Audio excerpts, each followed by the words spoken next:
Hello everybody, welcome to Kelvin's Coin TV. My name is Ross. Today we're playing Gone Home. I don't know anything about this game other than it is a narrative-based game, sort of based in the Riot Girl subculture in the United States that kind of came to rise in the late 80s to mid 90s. So we're going to jump right in and, yep, Wowsy, we got it. We got it. Loading. Right company. Hi, Mom.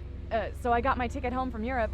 I get back on June 6th, but it's a really late flight because that was the cheapest, so it gets in at midnight. But don't worry, I'll get a shuttle from the airport so you don't have to pick me up. Like, really, seriously, you don't have to. Okay, so, love you. See you soon. Bye. Like, really seriously. What is that fleur-de-lis in the middle? Is that a special kind of flower? I don't know. Gone Home. Here we are.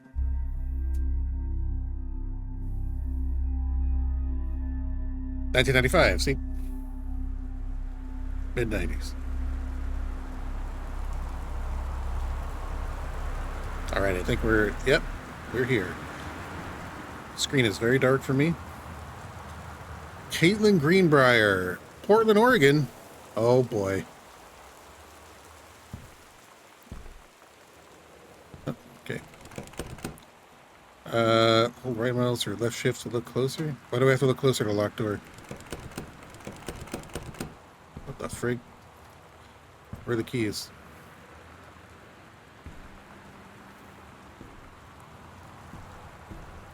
God, I can't see anything. It's so dark. It's under a plant pot or something? Alright. This will be better for me for now. Okay, what do we got here? Got the cup, put it back. Oh, what's this?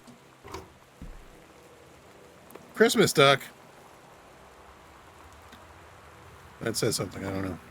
Oh, house key. There it is. Got it. Alrighty. Oh, there's a note there. That's creepy. Caitlin Greenbrier. Oh, look at us. We're all happy and smiley. Change that right quick, won't we? I gotta pass. Where are we coming from? From Amsterdam. Okay, great. Thank you. Foyer. Alright. Can I read this? What does it say? Katie, I'm sorry I can't be there to see you, but it is impossible. Please, please don't go digging around trying to find out where I am. I don't want Mom and Dad crossed out, replaced with anyone to know. See each other again someday. Don't be worried. I love you.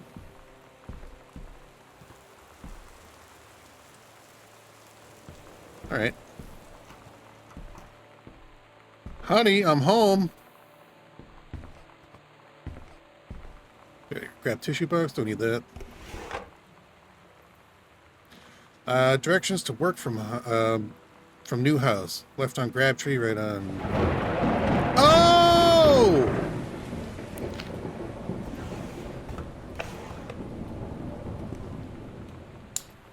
I love lamp. Wow, the sound design in this game is crazy cool. Hello? Sensitivity is kind of high. Just gotta be careful with the pull string. Janice Greenbrier, that's Mama. Senior conservationist. Oh, she's a park ranger. That's cool. Goodfellow, high school. Yeah, look at that owl. Look at him go. Alright. Yeah, we got some fudgy green screen stuff. I'm sorry. I just can't see with my streaming lights on. I think we can live with that. Pick up one of my trophies. Not really. Don't need that. Pick up my old track trophy. Original track and field finals. First place. Nice. What was this one for? A meter relay. 100 meters. Rather. I said meter relay. I meant 100 meter relay. That's it. I love lamp. What? Dear Jan, so good to hear from you again. All this new house business sounds like quite the adventure. Remember the little dorm room we shared freshman year? When we were miserable, fantasizing about our dream homes? I always said I wanted a mansion. Thunder's being incredibly rude. I wanted a mansion. You said you just wanted a house in the woods. Look who got both. Somebody up there likes you. I could use some of that magic. Send me some lotto numbers. I'll play them. Seriously. But I shouldn't be complaining about this good old split level we've had since Bob got transferred to Winnipeg. We just got new vinyl siding. Jealous yet? Let me know if you if you ever want to trade places. So how are the girls doing? Has Katie left on her big European adventure yet? Speaking of jealous, right back soon. I miss you, Rumi. Carol. Carol. Carol. Anything in here? Oh! What do we got? Telephone directory. Phone book? Jeez. Okay. I haven't seen a phone book in a long time. The Holy Bible. Whatever. I've read it.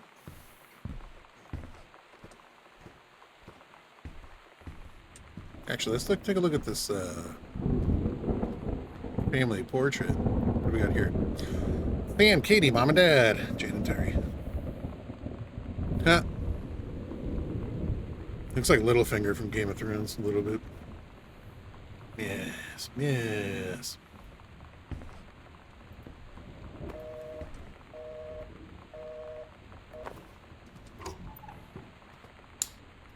All right, what's this? Sam, Daniel from the old neighborhood called. He wants to come see the new house. Call him back. Mom, Daniel's a total weirdo. The only reason I ever hung out with him in the first place is he had a Nintendo when we were little. All right. Sam.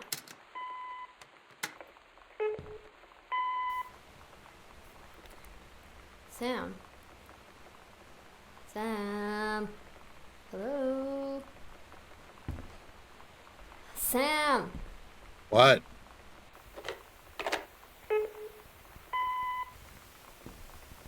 There are 3 messages, though. Sam, where are you?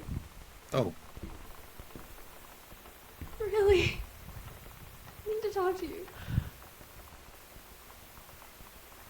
Please be there. Uh-oh. Someone's going through it. Hi, Mom. So I got my ticket home from Europe. I get back That's on us. June 6th, but it's a really late flight because that was the cheapest, so it gets in at midnight. But don't worry, I'll get a shuttle from the airport so you don't have to pick me up. Like, really seriously, you don't have to. Okay, so love you. See you soon. Bye. That's it.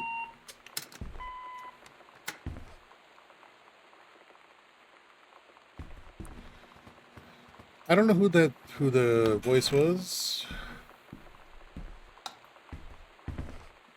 Asking for Sam, but Sam is our sister, I believe.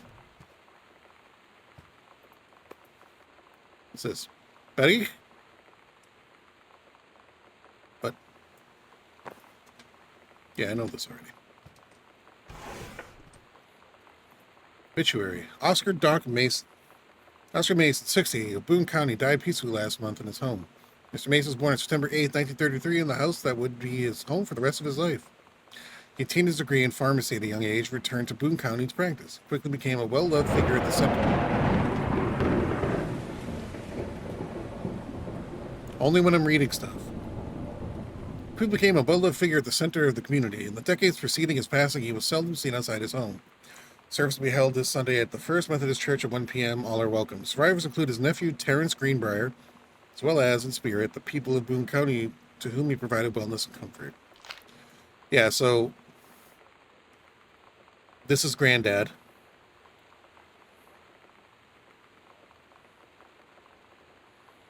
Might have been divorced or something because his last name is Mason or Mason. Terrence Greenbrier started a different name. Oh, his nephew. That's right. His nephew. This isn't Granddad. This is a great uncle. I'm sorry. Also, in the decades preceding his passing, he was seldom seen outside his home. Who includes that in obituary? Like, how bitter do you have to be to write someone's obituary? And oh, are we military? Is that why we're in Amsterdam? Oh. Or is Sam military? I don't know who that was, if that was us or Sam. Hello? What's this? Welcome, new student. Hope that you're excited about your first day at Goodfellow High School, as we are. As excited. Please be sure to bring the following with you on your first day of class so that you can get right into the swing of things.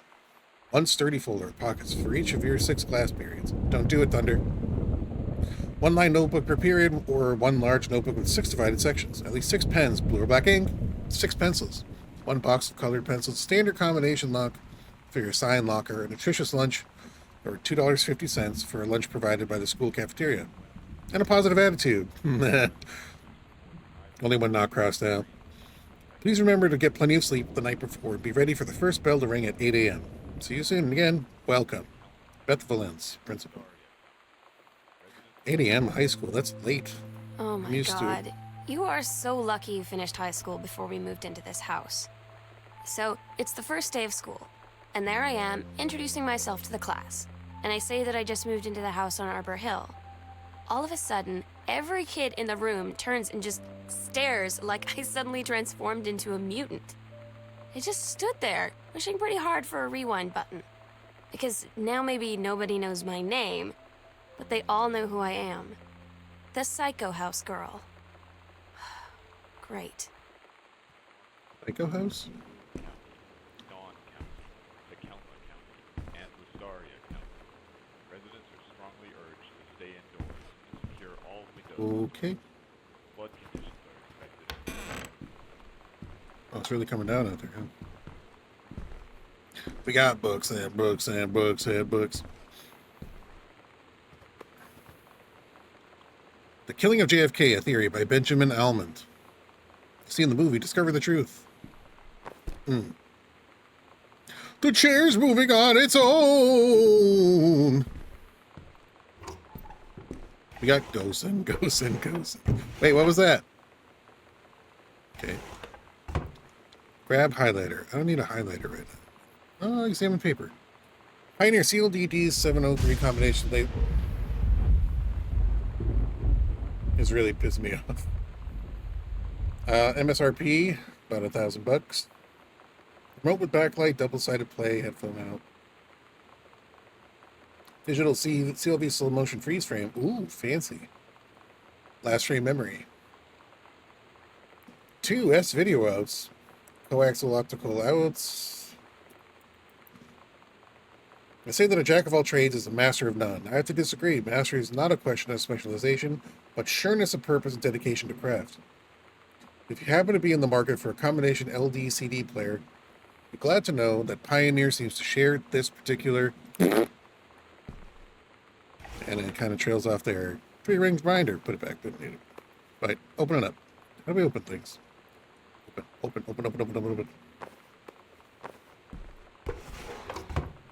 Yep. You can do better. What if JFK wasn't JFK? What? Back to basics. Sent back in time to Dallas, 1963 again? Is this Stephen King writing 1963? Early space. Okay, I'm bored. Oh, we can see better now. What's this? Enter combination. Great. I don't know the combination. Who doesn't know the combination to their own? Another telephone book. Electrical inspection form. Terry. We're in Boone County. Yep, blah, blah, blah. Does our electric system meet local codes? Yes. Are there any deficiencies that need correcting? Unclear. Wiring house is technically up to safety and amperage requirements. However, multiple layers of wiring have been added into structure the last 100 years. System is frequently unpredictable. Great. Lights are going to go off soon. Lights blink out for no clear reason. Pressure on floorboards and door frames disrupts circuits wired directly. Behind the surface, properly reworking the electrical system would be highly destructive to the walls, floor, and fixtures of the structure. After discussion with Mr. Greenbrier, since there are no current safety concerns, issue will not be addressed. Cool. Black Cat Electrical Code. And the lights go out immediately. Hungry like a fox, welcome back to the chat. Good to see you. This does have the dark half-eyes Stephen King game from the 90s. Open the door, get on the floor.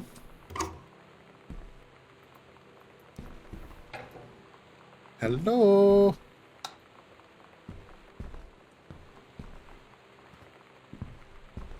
Any good books for us to read? Gosh, Dad. What are we doing here? A bunch of JFK books. So, is our dad like a JFK historian? Or conspiracy theorist? Whoa! Fresh magazine. I was a teenage drag queen. Readers tell us about their worst moments. 90210, does anybody still care?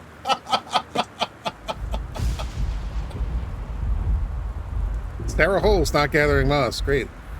The male gaze on how to subvert it. That's pretty easy. Look at these chairs, man. Look at that upholstery job. This library is huge.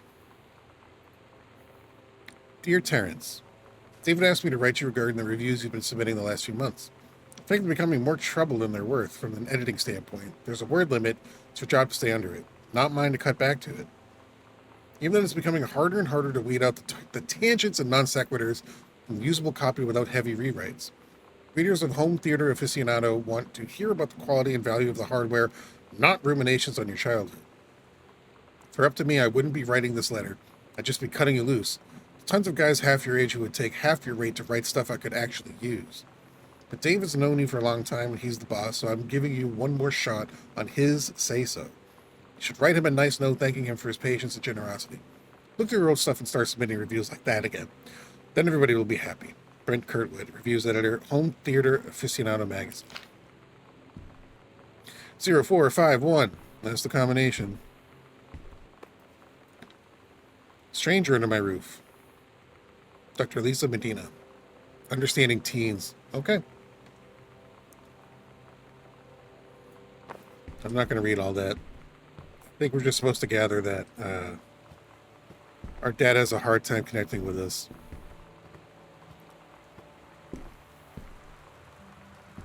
Okay. There's a crouch mechanic, but there's no run mechanic. That comforts me somewhat. Unless this is one of those games that's like, press S to run, or whatever. S to run. Space or shift to run is what I meant to say. This is a severe Shift is zoom. The Northwest Weather Service reports 5 feet of Okay, I mean, affecting the following VHS tapes were big, but they weren't that Dawn big. County, Tacoma County, and Wistaria County. Residents are strongly urged to stay indoors. Hungry Like a Fox says, All I don't know, I remember it being kind of clunky flood and frustrating, but probably conditions still are expected at playable. lower elevations. Bean Boy says, been on a King kick lately. Stephen King, yeah, he's one of my favorite authors. Did a teenager die? I don't know why we're home. I don't think so. Play the cassette. The cassette. Yeah. This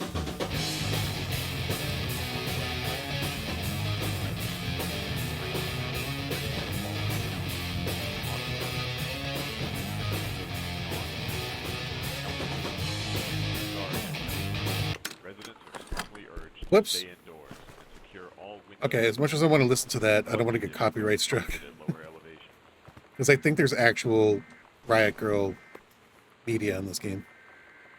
Terrence Greenbrier, the accidental savior. What's this? Terry, hey man. Oh, 1978. How have you been? I know you're a published author and everything now, but my editor at Hi-Fi Aficionado has too much review work to go around. He's looking for another freelancer. Naturally, I thought of you. You were saying in your last letter, wow, Ross. Come on, the L is capitalized. Give me a break, it shouldn't be. All the R's are capitalized too. The NTs, everything's capitalized. Who writes in all caps? My mom does, actually. In your last letter, how much of a pain it's been trying to find a publisher for your latest work of literature. Writing stereo reviews is dead simple. Sit at home with a glass of scotch, listen to some records, and write up how it sounds. And then get paid. I've included some issues of the mag to use as examples if you're interested. Send some samples to my editor. Tell him your old college chum Mike sent you. Here is the address. David Werning, reviews editor, Hi-Fi 50 Downer Magazine, 88 Downing Street, Suite 4. Do it! Mike. You should have signed it Rockapella. Do it Rockapella? The Andromeda strain. Oh boy. The VHS tapes were not that big.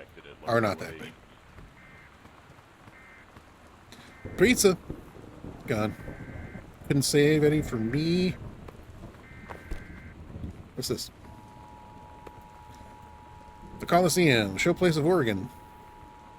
Theater 3. Oh, Pulp Fiction, great movie. $5.75. Man. This is a severe weather warning. Those were the days. Oh, we got a little blanket for it. High winds and torrential rain conditions affecting Dr. Chitters. Austin County, Boone County, Dawn County, Tacoma County, and Wisconsin. Politics of Poltergeist, Leonard O'Rourke. Residents are strongly urged to stay indoors. Reading ghost stories, Secure huh? all windows and doors. Flood conditions are expected at lower elevations.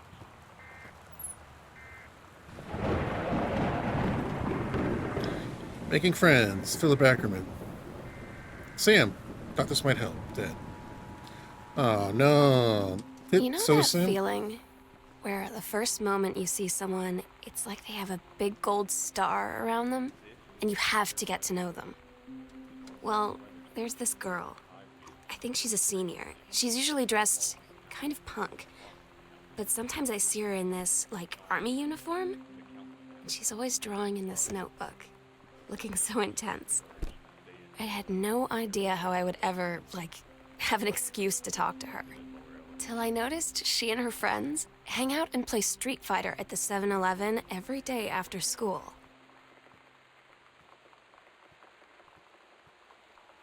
Nice. David Werning. Notice under new address. Here in Screenwriter, whatever. Right? Cool. This is a severe weather warning. The northwest David Werning, 94. Hi, Terry. Enclosed, please find a... rain conditions affecting the following counties: Austin County, Boone Who's that? Dawn County, Don't do this to me, game. Astoria County.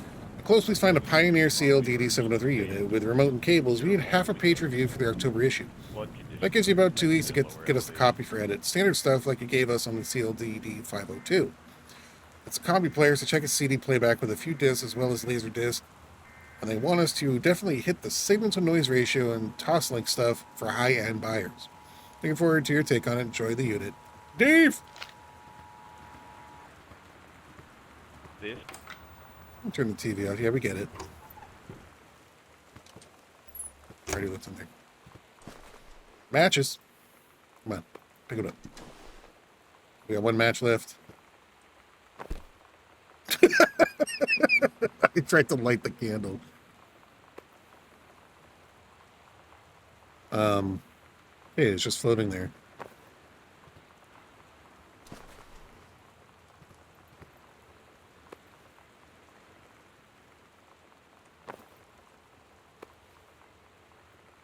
Oh, it's empty now. Great. I ruined it. Let's have a seance. Dang it. All right. What's in here? TV listing. X-Files. Circled, of course. RoboCop. Hell yeah.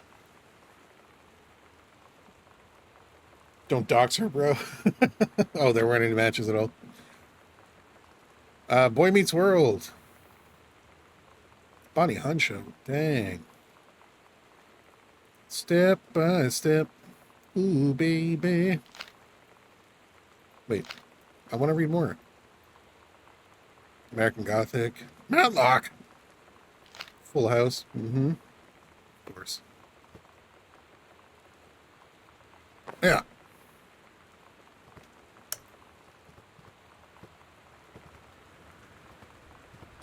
What's in here? Go. Read story. Heaven at the Edge of the World. Samantha Greenberg. Grade 2. The Turtle People. Part 1. Captain Allegra looked off at the ocean. It went on forever. So it seemed. Someday she would find the edge and get to the paradise there. Then she heard a cannon fire. Boom! It was the black pirate ship. She yelled, "I thought we lost them at Horse Island." First mate said, "Looks like you docked too soon." Black ship came up along the side. Captain Black himself came out of the deck of the black ship. He yelled to Captain Allegra, "You're never gonna find the edge. There ain't no paradise, and your father were a liar." Captain Allegra yelled back, "Why do you keep following us, you imbecile?" First mate yelled out, "We'll stop you, Captain Black. We'll find the edge of the world, and you'll see her father was no liar." Battle kept going until Captain Allegra's ship got away. "Now west," she said, and the ship sailed towards the sunset. Well, I don't like this.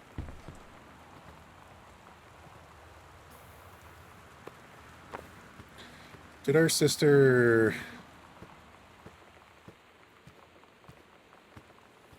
commit the act of one so selfish?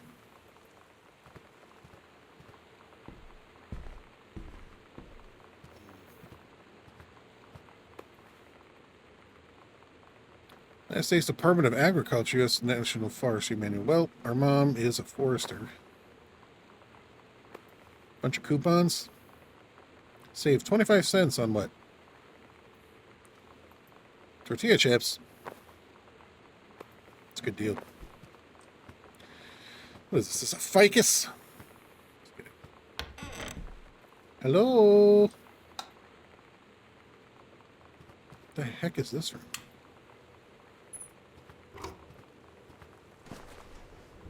Gosh, Dad.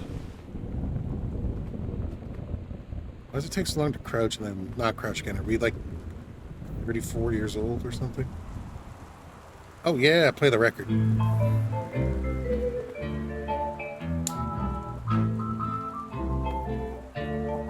World history.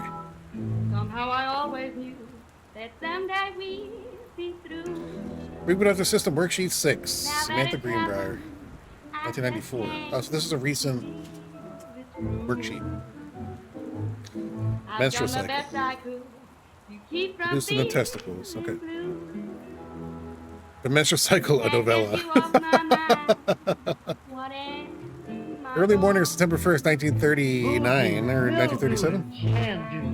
Why, Daddy, I didn't know you were. I'm right here looking. One moment, please. Shut up. I'm reading something here. Early morning, September 1st, 1939. Essa Glatz stares out at the window of the train as it travels from Vienna back to her home village of Wielun in Poland. As the train rumbles along and the sun rises over the countryside, she can only think of her dear Borislav, boy to whom she is engaged to wed. Meanwhile, deep within her guts, ovum starts to develop. As this train approaches this destination, her heart races. The lining of the uterus is getting thick and soft. Okay, so Sam was a writer. She was a writer when she was a kid, making up stories, and she's a writer now. This is really funny. I mean, it's it's tough because, you know, those who menstruate have to suffer this on a regular basis.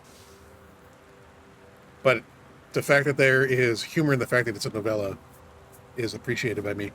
As Essa steps off the train, her eyes dart quickly across the gathered crowd. Then, there! Her dear Boris. Still in his baker's smock, he must have dropped his early morning duties at his father's shop to come meet her. Her heart skips a beat. The ovum releases the ovum. It travels through the fallopian tube. Over the wheezing of the steam engines, a deep hum grows. It's coming from the sky. Dark shadows pass over the station, a whistling sound. Essa, her thoughts only a second faster than the bombs, reaches out toward her dear Boris across the crowd. Their eyes lock, and the moment freezes. The flash of smoke envelops him almost instantly. Dear Lord. In the assault by German forces, almost 75% of the people in her hometown are killed. This is definitely 1939.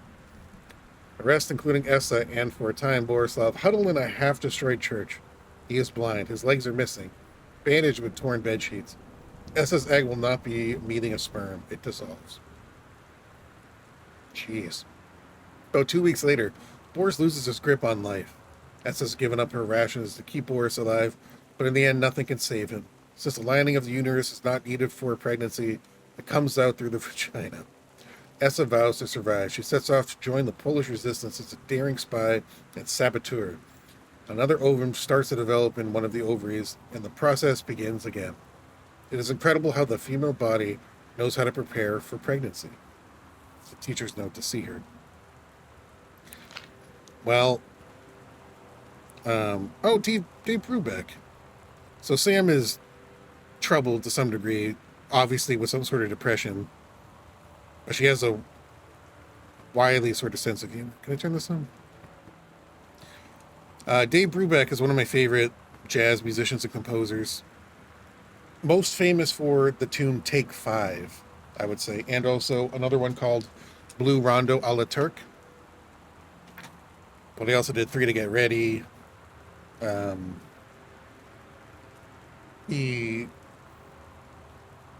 my goodness, I'm drawing a blank. There's a waltz. It's called the something waltz. Why am I drawing a blank? He's one of my favorites. I can't remember. I'm thinking of the unsquare dance. Boom, boom, boom, boom, boom, boom, boom, boom, boom, boom, boom, boom. Classic jazz bass line in 7. And a really good solo by Joe Morello on drums, playing on the rims of his drums. The legend there was during Unsquare Dance, Eugene Wright was playing that bass line, and Joe Morello played on a music stand. He was just messing around. Dave Brubeck went, "That's going to go on the record." So they had him played on the rims of his drums, and they multi-tracked it. Sounds cool. Anyway, Dave Brubeck Quartet, check them out. I think Eugene Wright is still alive, but I think he's the last one. Paul Desmond passed away young on the alto sax. Joe Morello recently passed. I got to meet him once. I had a drum lesson with him. That was cool. Dave Brubeck also passed not too long ago. Eugene Senator Wright on bass. All right, we're going to open this door. Ooh, it's Dork. Oh, there we go. All these pull strings. Wow, look at that vinyl collection. Anybody want cream? No? Okay, no cream. Accidental Savior. Lots of copies of his own book. Its Terrence have. I wonder if that's suggesting that it wasn't a good seller, or it's just something he's really proud of and has around. Hard to say. More coupons. Wow. It's really saving those tortilla chips. What's this? Katie, please tell Mom and Dad sorry about the stuff that's missing. Sam. What do you mean? Stuff that's missing?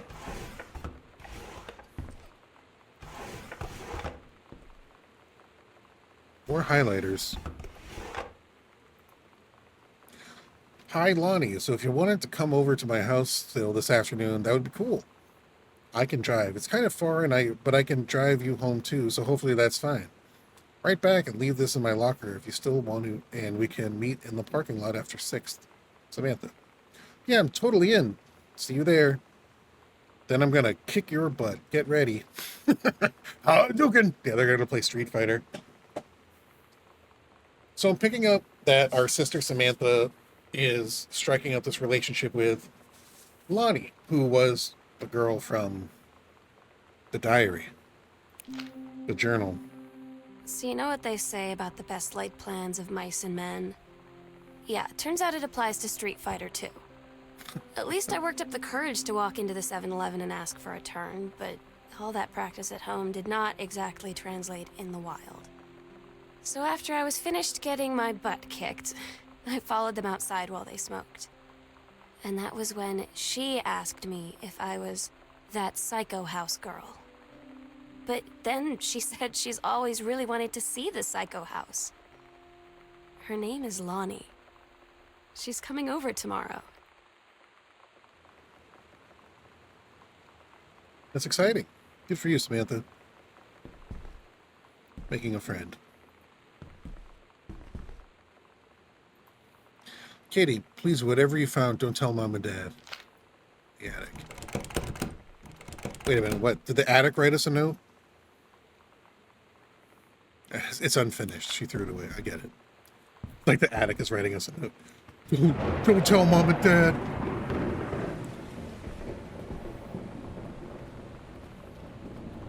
I believe that's everywhere. We've looked everywhere. We might have missed something. I might have to come back here. That'd be embarrassing. Oh, I haven't gotten in here yet. What's this? Oh, I have to open the safe. That's right. Not the safe, the filing cabinet. Anything weird on the moving manifest? $27.50. That's kind of expensive for 1995. I guess moving stuff has always been. Dear Katie, so much has changed, even just since you've been away. We moved into this house. I'm in a new school. And my big sister being gone for a year doesn't make it any easier. It doesn't feel real. But I'm not gonna let it faze me. I used to tell you everything, and if I can't do it in person, because you're off gallivanting around who knows where, I'll tell it to this journal. Just like I was talking to you. Nice.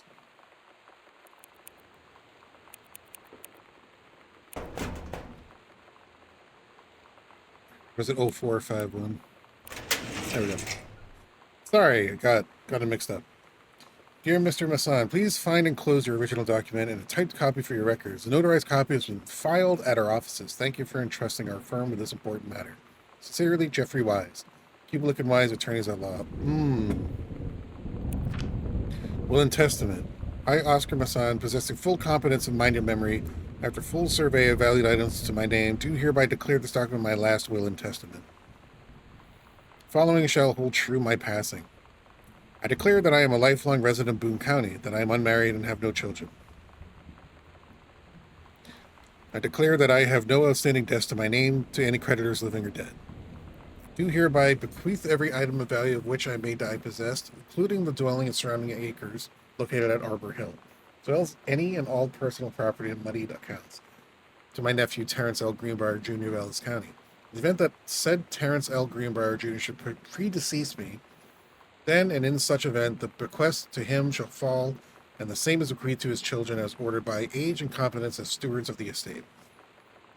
Subscribe my name to this will this 13th day of August 1973. Yep, this is the handwritten version of what was printed.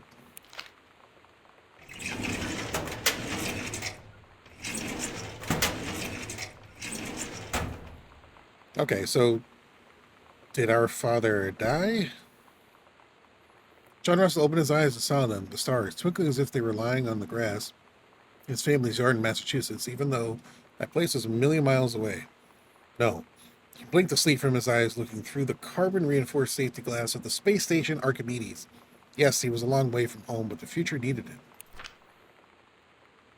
John Russell's head swam. He felt incredibly drunk, despite not having touched a drop in hours.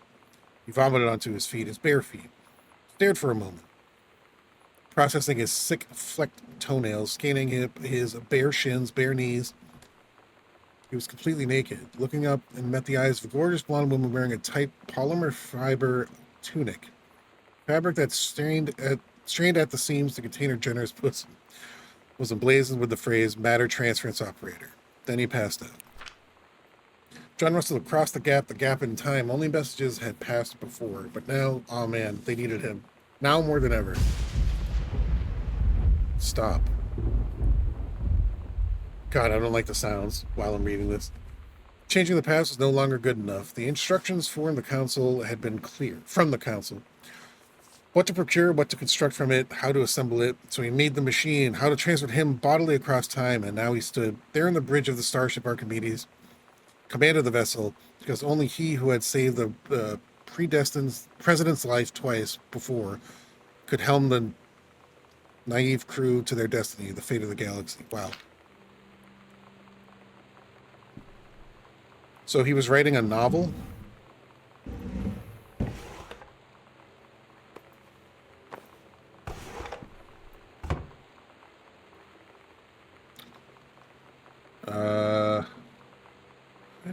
theory. Okay. I don't know. Yeah. Oh. Okay, so this is our great uncle's house then? So why does he have so many of his nephew's books? I'm confused about who owns this house. I think it's... So I think our great uncle died, left it to our father. It's like the parents are in the process of moving in. But I mean, did our parents also pass and now it's ours? I don't know. I don't think so, but I think I'm over analyzing what's happening. Freelancing tips and tricks from the pros. Oh, Stephen King, look at this. Get published. The Secret, the blank page. Okay. So there is a huge Stephen King. I don't need that. What the hell is this? Oh, Band-Aids. I might need those later. We'll see.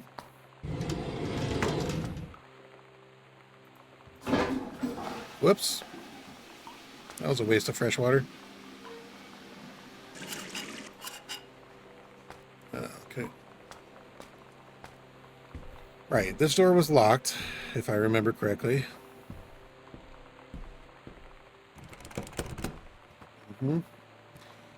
To the upstairs we go. Wow, we climb stairs very slowly.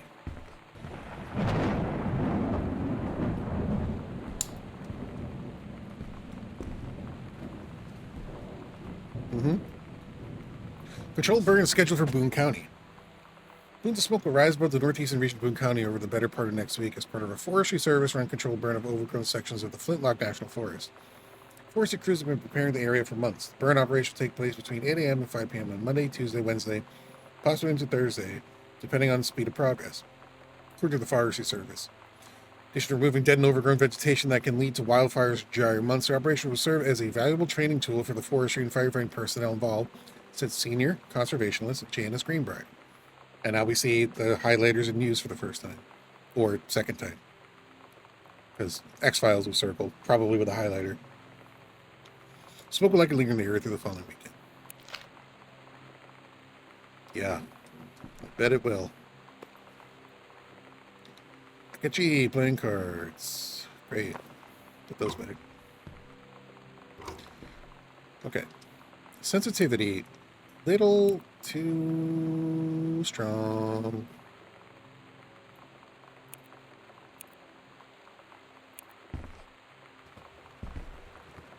Hello?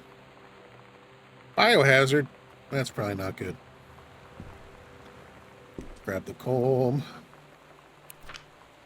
Monday. Class, ballroom dancing, campus room. Cook the big meal for Terry and Sam. Cooking class. All right, so someone's learning how to cook. Notice a temporary personnel transfer. Bruce Pendleton, head of personnel, State Forestry Service. To aid the upcoming prescribed burn operation, Ranger expertise in the procedure is being transferred to the station at Flintlock National Forest effective September 2nd. Please see attached personnel file. Overseeing Officer of Flintlock Forestry Station, Senior Conservationist Janice Greenbrier is charged with the supervision of transferred personnel. The duration of transfer will be based upon performance evaluation as well as recommendation of the overseeing officer. Signed, Bruce Pendleton. August 4th. Grand. Okay, let's approach the biohazard area. What's this? It's head case? Bratmobile. Potty mouth. For Sam. Is this from, Lonnie? Love thing. Yeah. Bratmobile. Part of the Riot Girl. It's weird hanging out with girls. Daniel was around ever since I was little, and other girls? I don't know. But being around Lonnie is like instantly just right. I gave her the grand Psycho House tour and took my revenge on Super Nintendo. And it was like, I don't know.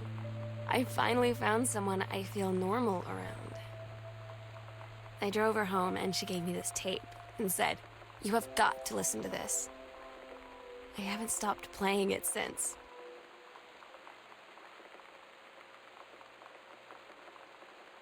Nice. Okay. They're becoming very close. Who may concern, I, Samantha Greenbrier, am 17 years old, therefore an independent, fully functional human being. The fact that you still forbid me from going into the city on my own is frankly absurd. Compare with Katie, who is only 3 years older than me, and yet you all allowed her to go all the way across an ocean to another continent on her own. I just want to spend an evening in a normal, totally safe city on my own, like a human being. Since you may also remember that I have my own car now, can't really stop me. Warmest regards, your daughter, Samantha. Why is this pinned to... Well, she pinned it there herself, I guess. Sam, stop leaving every damn light in the house on. You're as bad as your sister. They knew I was going to leave all the lights.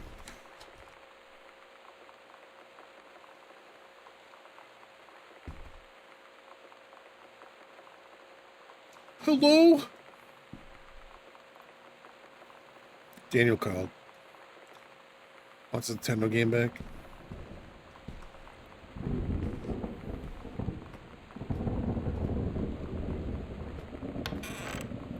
Well, the sign says keep out, so we're going to keep out for now. Is light on in the closet over there? Mom's purse. Her purse is here, but she's not home. Unless she's in that room. Oh, it's London. Dear Mom, Dad, and Sam, I'm in the channel. The channel, rather, sorry. The tunnel goes under the channel. This is my second passage through the tunnel. I'm on my way back from London, this time going to Brussels, Belgium. So I didn't write you on the way to London, but I was too excited about the tunnel. London was great. Dad, I know you've always wanted to visit, and I think you really should. You'd love it. If you all wanted to come back here as family sometime, I guess that I could be convinced. Love you all, Katie. Yeah, all right, so our parents aren't dead. We wrote them a letter. I don't need the phone right now. Another Bible. Gideon's Bible.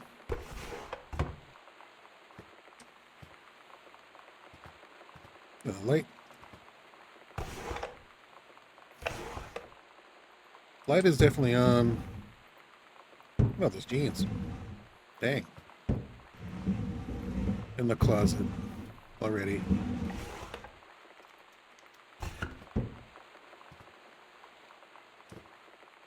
Huh.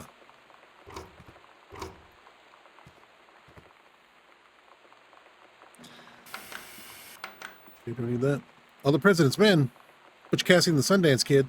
Yeah, and The Fugitive on the same tape. Hell yeah. Just dudes being guys. Guys being dudes. Hey, honey, put my tape in. Gotta watch Butch Cassidy and The Fugitive. I didn't kill my wife. Inside Edition, May 24. Sound of Music. Classic. Bridge on the River Kwai. Oh, Silence of the Lambs. One of my favorites. Hello, Clarice. Did you bring the butterscotch pudding? That wasn't a line from the movie. Sorry to spoil it for you. There's no butterscotch pudding. Okay. We're being really nosy. Mitten. Our cat. Oh, we made this. Caitlin, age 5. Mitten.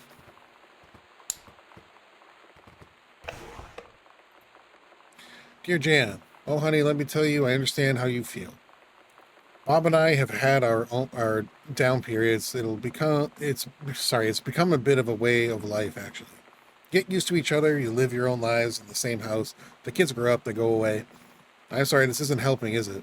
Don't worry, Terry will get over whatever's distracting him. Things will go back to normal. And as for Sam being distant, that's a teenager for you. Nothing to worry about. In the meantime, though, this controlled burn, that sounds like quite the adventure.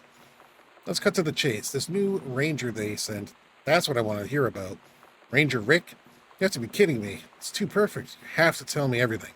And send pictures. I want the whole package. Wait, that sounded wrong. Good.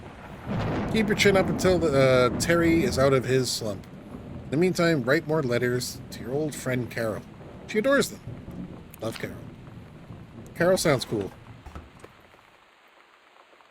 Family. Look at that baby. Huh? Kind of looks like my niece when she was first born. A little bit. Alright, so the light was on in here already. Makes me concerned. If I run into another human being here randomly, I am going to audibly scream. Watercolor Technique for Florals and Life Stills by Bradford Gregory. So are we to believe that the paintings... Whoops, I just threw that on the floor. Whatever. All the paintings we see hung up in the house were done by somebody who lives here? If so, that'd be super cool. I think that's a great idea. Like having a house filled with art that you created. Instead of collecting art you created. I think that's pretty neat. I was looking around my office to see if I had any art that I made. I don't. One year for a Christmas present, my mom framed something I did when I was in grade school. I don't remember how old I was. I think I was in middle school, I think. But she found it, thought it was good. She put it into a frame, which was really nice because my mom is actually an artist and I am not. She thought it was good enough to frame. It's a pretty nice Christmas present, actually. Really nice Christmas present. Shows a lot of thought.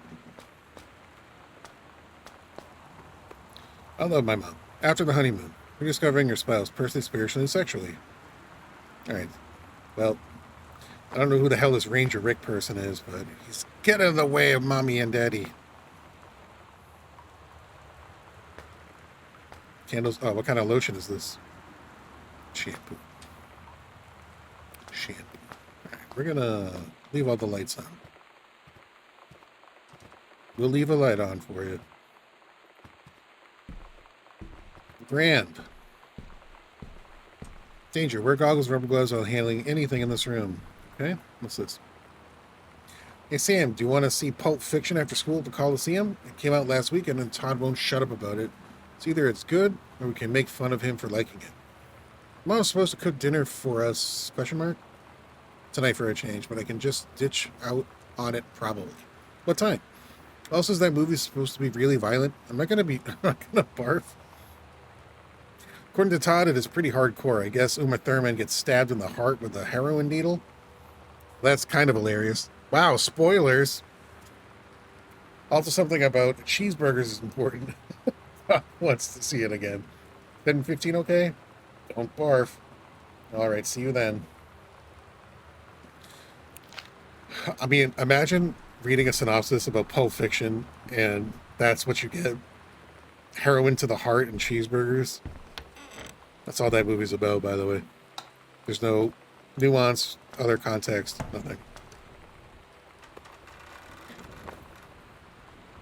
Lonnie Rules. Oh, I remember those little strips. Yeah, for those of you who might not be familiar, there are these little keypads, like a computer pad or something, and there was a roll of like paper, and it would just work like a typewriter. You type something out, and then it would you'd hit a button, it would cut the paper, and the other side of the paper was peel away, and there was glue there, so you could just stick it to things. So you can make labels. It was a label maker, is what I'm describing. Wow. All these super cool things. It's called a book. Well, it's a thing that's a stick with like sulfur on the end of it or magnesium or something, and you rub it against the box and it makes fire. And you can use it to light things on fire. Matches. It's matches, what I just described. Guess this one's broken. Force it! I need to see. Alright, that's where the treasure is. We'll have to come back here and force that open. Once we get the crowbar.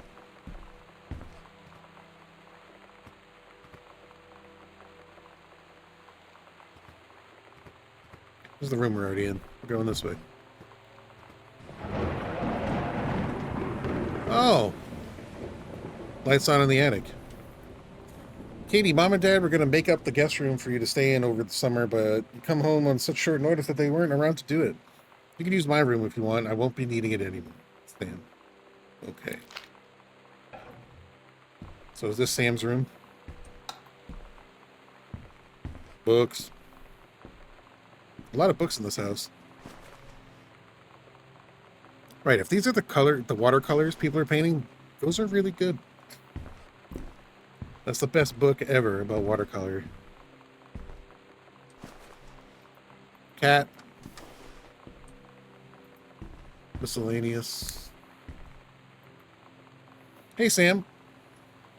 Asking my JROTC ribbons, what my JROTC ribbons meant. Here's a handy guide.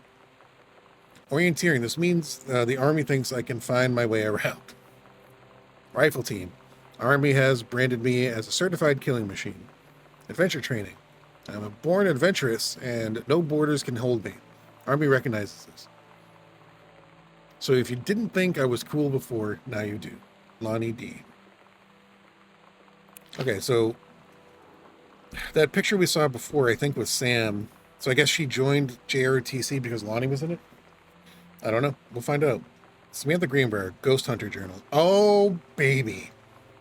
We found the jackpot. Sighting Journal. August 31st, 1994, 1:19 a.m. A tall shadow in the upstairs hall. When I rounded the corner, no one was there. How tall was Uncle Oscar? Nope, I was not wearing my glasses. September 3rd, 1994, 12:44 a.m. A faint voice coming from the bottom of the stairs. I said, hello? Did not investigate, probably was the furnace. DM McCall, what's going on? Welcome back. 1994, that's crazy. That was like 10 years ago. As of the recording of this video, it's 2026. September 9th, 1994, 4:11 p.m. Poured milk from carton in fridge. It was spoiled. Pretty sure I read that spirits can sour milk. Milk was just bought yesterday. Moo. Also ghost milk. October 9, 1994, 11:24 p.m. Lonnie says she feels a presence in the TV room. Suddenly began to feel cold. We built a protective pillow for it. We found that pillow for it. October 22nd, 1994. Lonnie and I employ Ouija board as a medium. Disturbing messages are conveyed from the other side. Oscar is definitely here. 28.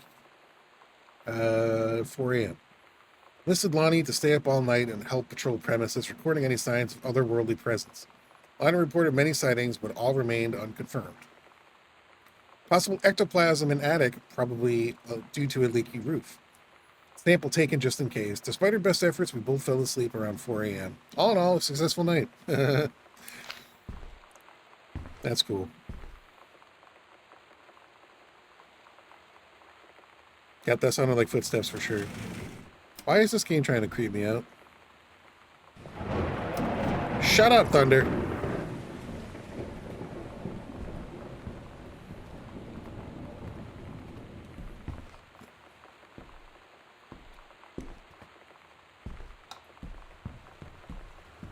Keep hearing footsteps. Okay, is this going to be a creepy painting? I can't see it. Nope. Ah! Creepy painting! It's flowers. What the hell? This game's messed up. Halloween show! The Misfits. Nice. They're awesome. Don't forget your costume. Stygian Lounge. Great name for a venue. 9 p.m. See you there, L. Sometimes you just have to lie to Mom and Dad. Like when Lonnie asked me to see a band with her and stay over at her friend's place in the city after. That's a lie to Mom and Dad's situation. But it was so worth it. The girls on stage were just so loud and real and awesome. And everybody was moving together like one huge tide of sound. Between two songs, Lonnie leaned over and said, "How do you like your first show?" I was so happy. I felt tears starting in my eyes. And then she up and hugged me. I think she could tell. I had a mom and dad situation. I had a backpack. Okay, great. Getting closer and closer to the obvious romantic part of the relationship. Yep. So, like I said at the beginning of this, this is very much steeped in the. I use the word steeped again. It's a stupid word. Based in the Riot Girl subculture of the United States. We're gonna hear some Riot Girl music right now, I'm sure. Heavens to Betsy. Nothing can stop me. Side A. Nothing on side B? Alright.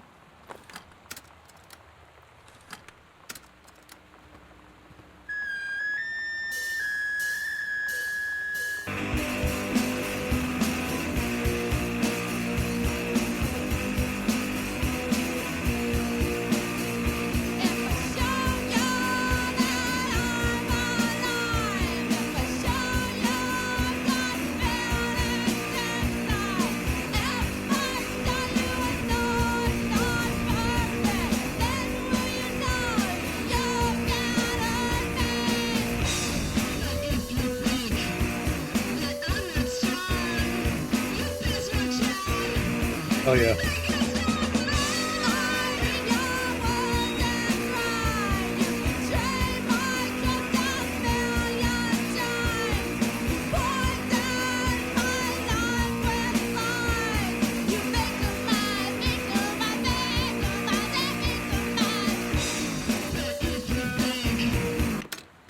Yeah. Awesome. Whoops, didn't mean to do that. Yeah, so that's a really classic Riot Girl sound. Just open everything. Open chords, open hi-hats, top of the register vocals, the megaphone effect. Yeah. Kind of reminds you of Sleater Kenny? Sure. Like really like Bikini Kill sort of, you know. It's Riot Girl. It's the whole subculture, subgenre of rock and roll. Sub-punk. I was talking about that on stream, but before I started recording. I won't really get into it now. Wow. Was that meant to creep me out? That's a cool outfit. That's an outfit that you would see at a Riot Girl show or in a mansion in Transylvania. One or the other. Aha! Check this out. Captain Allegra and the first mate. Heck yeah. Your costume, my costume. L. Oh, look at that. Lonnie was going to be the first mate. Yeah, it does. That looks great. What a great drawing. There's a light on this chair.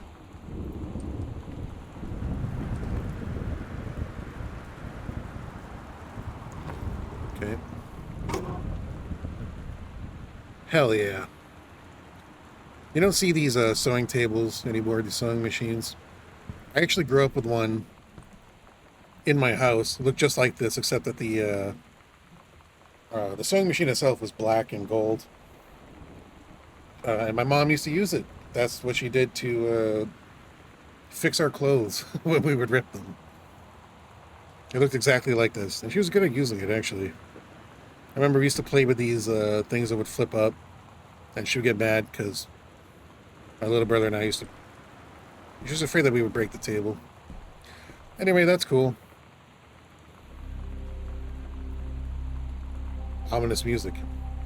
Lonnie, holy crap. I was in the library and noticed something in the corner and I found a secret passage. It hid Oscar's creepy old stuff in it? Oh my god, I have to see this. We're skipping 6th. It's in the closet. So Mom and Dad's room. That's why the light was on in there. Ah!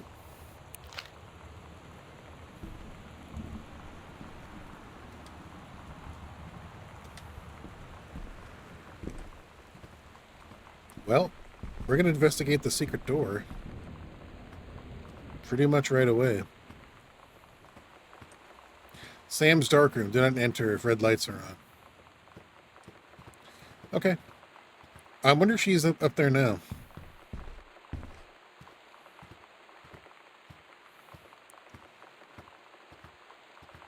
I wonder if we could have found the secret passage without the finding the note. Holy crap. So this game does some pretty interesting things. Like, I'm pretty sure those textures are invisible when the light is off. So like the IFTTT then would be like, if light's off, then texture equals 0, but if light on, the texture equals 1. We saw this also with the painting on the easel. You couldn't see what it was until we turned the light on, and there was another instance of it. I meant to call it out, but I wasn't sure if that was actually what was happening until now. So the designers of the game made things invisible until a light is turned on or something triggers you to be able to see it, as a way to, I guess, build tension or increase creepiness. Oh, there's a crucifix there. Ghost Hunters. Sam and Lonnie's secret house investigation log. Hidden compartments found. 3. Library, upstairs hall, foyer. Evidence supernatural is discovered. 0. Okay, there's an empty picture frame, it looks like, or that's just a picture turned around. I don't know where that is. Alright. One in the foyer next to the door. Corner of the library. Across from Sam's room. Yeah. Oh, shit. I mean, crap on a spatula. The light went out and I threw the crucifix.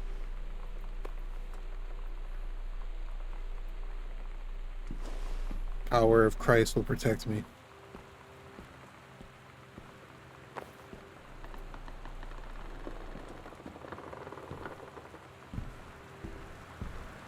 Just the lights went out down there. I don't like that very much. I'm going to close that door.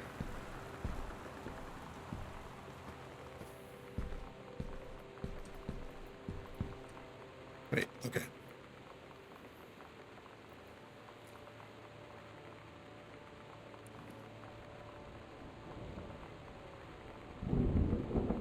Wait, so I'm in this room. There's an X. Wait a minute. Confused. 1 second. Yeah, Dad's office. Right.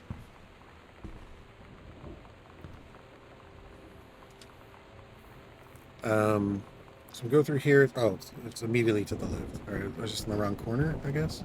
No, I was in the right corner. Whoops. Was over here. What's the X supposed to mean then?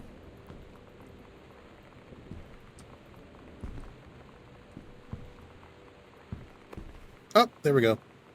Hey, look at that.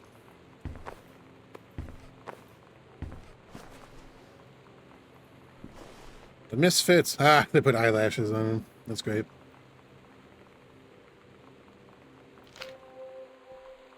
At Todd's brother's place after the show, there was only a futon to sleep on, so Lonnie and I shared it. The lights went out. I was turned toward her. My eyes started to adjust, and then I could see she was looking at me, too. In the dark, she smiled. My heart was beating so fast.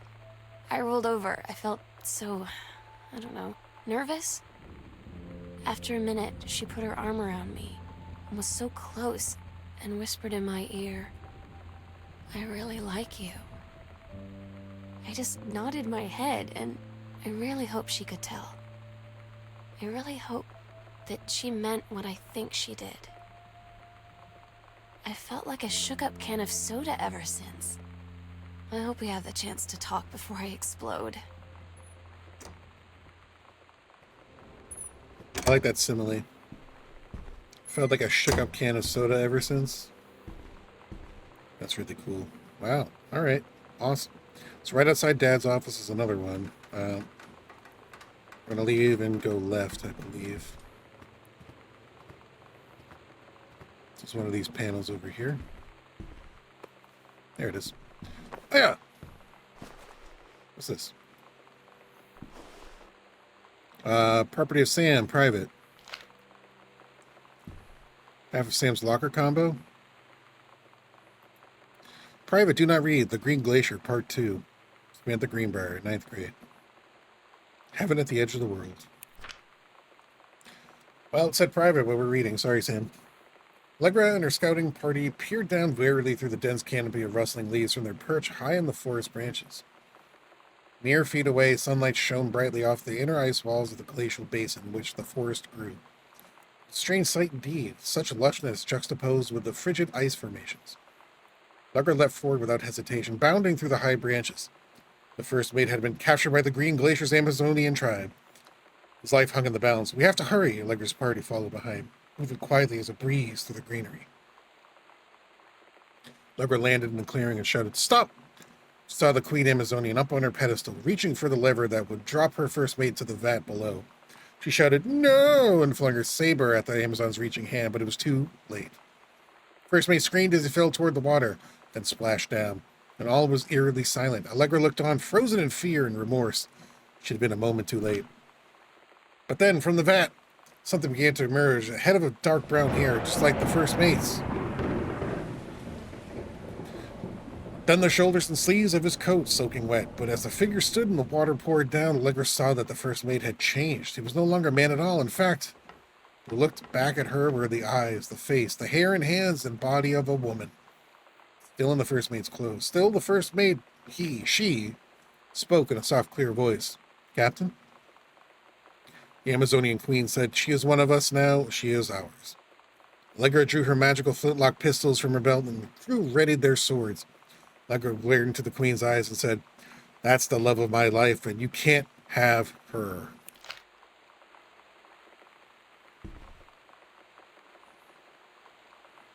Wow.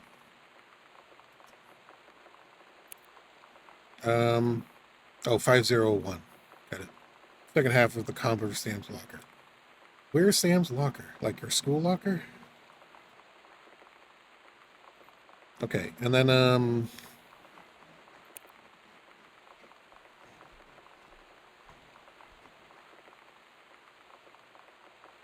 yeah, there's one there.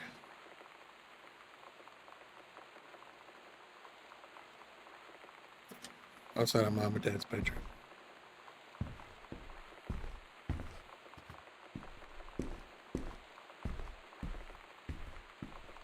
For some reason I thought it was already on the second floor.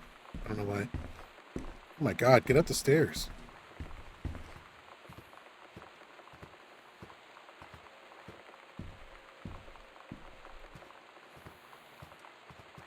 Alright. Mom and Dad's room. Right here. There's the Ouija board. Where are you? How old are you? Yep. Completion and combination Sam's locker. I don't know where Sam's locker is. Hello? Hello. Who are you? Oscar. What do you want? To come back.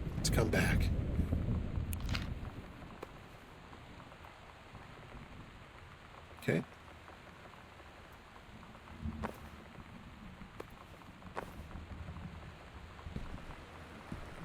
Alright, so we haven't been in the attic yet.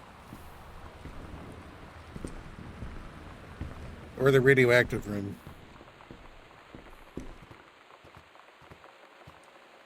I don't know which one we should try first. Let's try radioactive.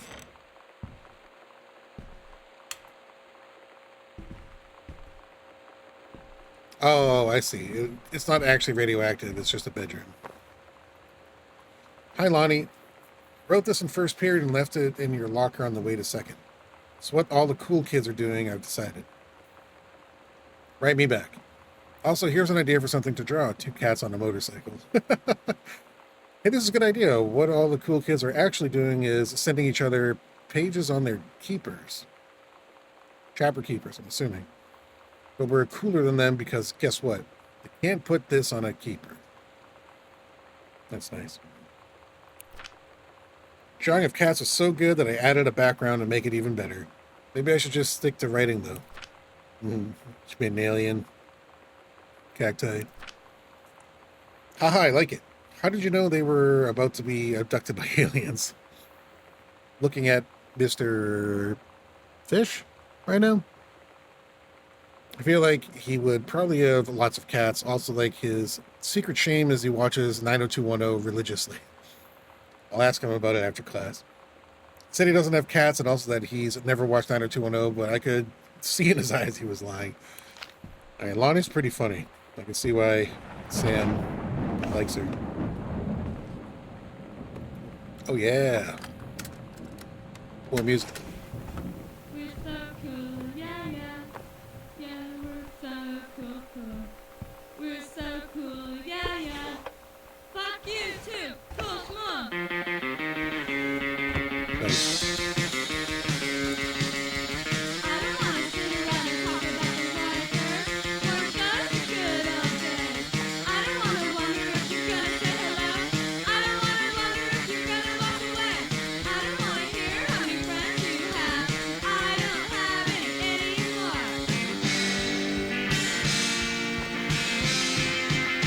I don't want you to tell me what's so cool. I don't wanna go back to junior high school. I don't want anyone to tell me how thin I am. All right, cool. I mean, I wish we could sit here and listen to all the music, but I don't know what's copyright and what's not. I might have to bleep all that out for YouTube, but I was gonna say something, and I forgot what it was. I was listening to the music so much. It was about the music, though. Like, I mean, you heard. If I do block this out for YouTube, I'll just describe what it was. It starts with, you know, spoken word almost. Not really spoken word. Like monotone singing. But the lyrics are just like, you know, they're rebellious. It's super high school angsty. We're angry. What is that? Did this door just open on its own?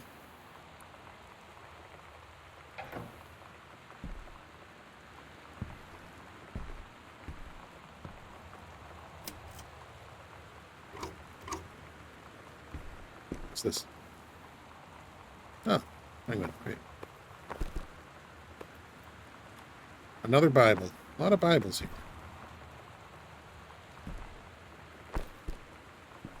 Another Trapper Keeper. Board game. Got your number. Can dance with anyone? These games, by the way, Journey of Crystal, Super Spitfire, look like they have strong female leads. They're not real games. Adventurous, the cat. What's this? Chun-Li moves, Fireball, Lightning Kick, Helicopter Kick, Air Stomp. Oh yeah. You know, I don't want to be a nerd or anything, but if you're going to be a Chun-Li player, you got to learn footsies. Graham with that straight Ophelia, yeah. Welcome back, Graham. Good to see you. You gotta learn the footsies with Chun-Li. That's her strength. Okay, let's read this now. The King's Labyrinth, Chapter 2, Fraying Threads.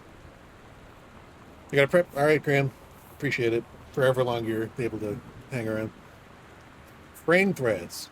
Captain Allegra, still in her flowing skirt and sturdy jerkin. Sturdy jerkin. I read sturdy jerkin. Like, she has a special leather coat for studying. Wow. Idiot.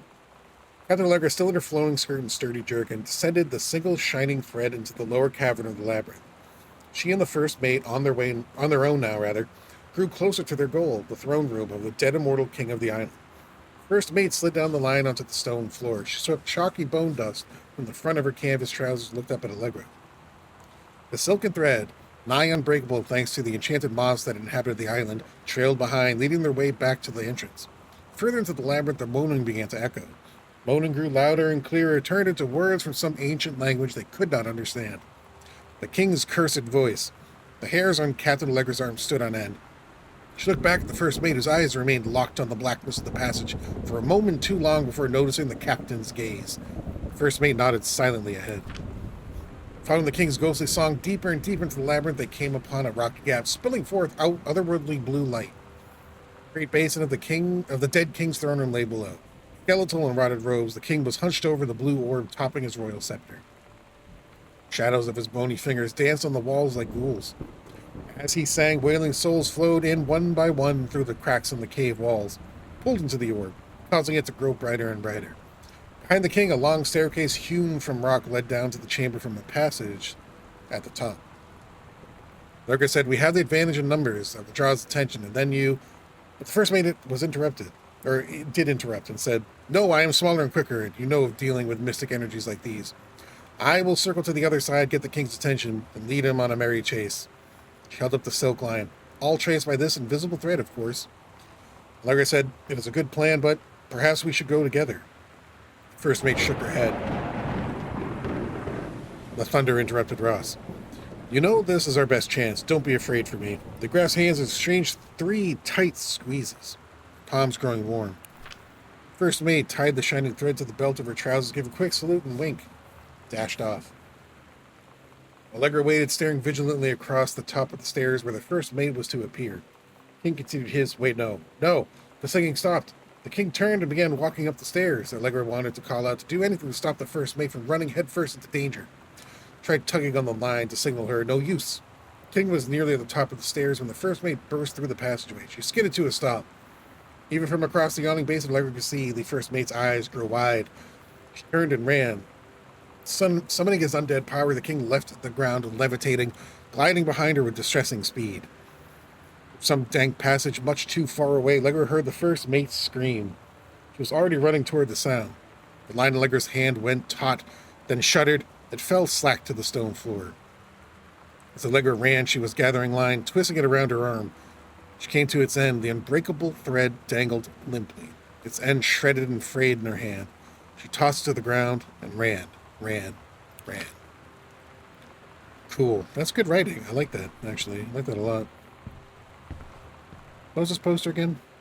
KSNC presents Julian Hatfield, Black Francis, Mighty Mighty Bosstones, Buffalo Tom, Black, Social Distortion, Lisa Loeb, Buck 09, the Dandy Warhols, Offspring. This is a real poster, isn't it? Sonic Boom 94. I wonder if this was an actual poster from the Tacoma Fairgrounds. I didn't look at these. These are magic eyes, it looks like. Scrutinize. I could never do magic eye illusions. No matter how hard I tried, I would just get a headache. I would never be able to see anything. So, tell me what you see. I want to know. If you're watching on YouTube, pause the video. Look at it. We'll do this one now, too. Stare. I wonder what they are. Also, as it gets darker in my office, I just want to see if turning on night vision is better or worse. Usually only use the night shot if oh, stop with the noises. If it's completely dark in my office. Otherwise it looks kind of weird. We're gonna find out.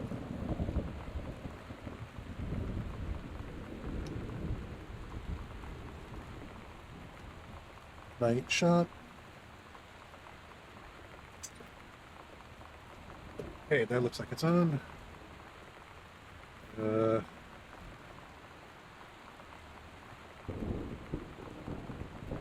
Yeah, see, I think it's a little too bright.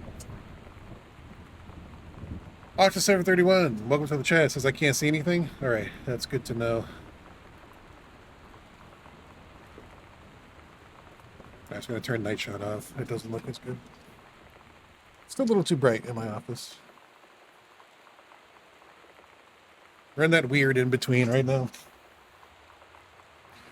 All right, option 31 says 731 says they can't see anything in the chat, but if there's anything, I'd love to know. If there's not, that's good to know as well. What's this? Samantha Greenbrier. Year 11. Shop.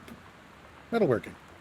Not a challenging assignment. Metal plaque for a family portrait. Reasonable subject, but not complex. It said that mom and dad should be replaced with parents' names. It did not mean just add them underneath. Acceptable leveling on edges. A little more pride in work. Okay. The shop was not one of our favorite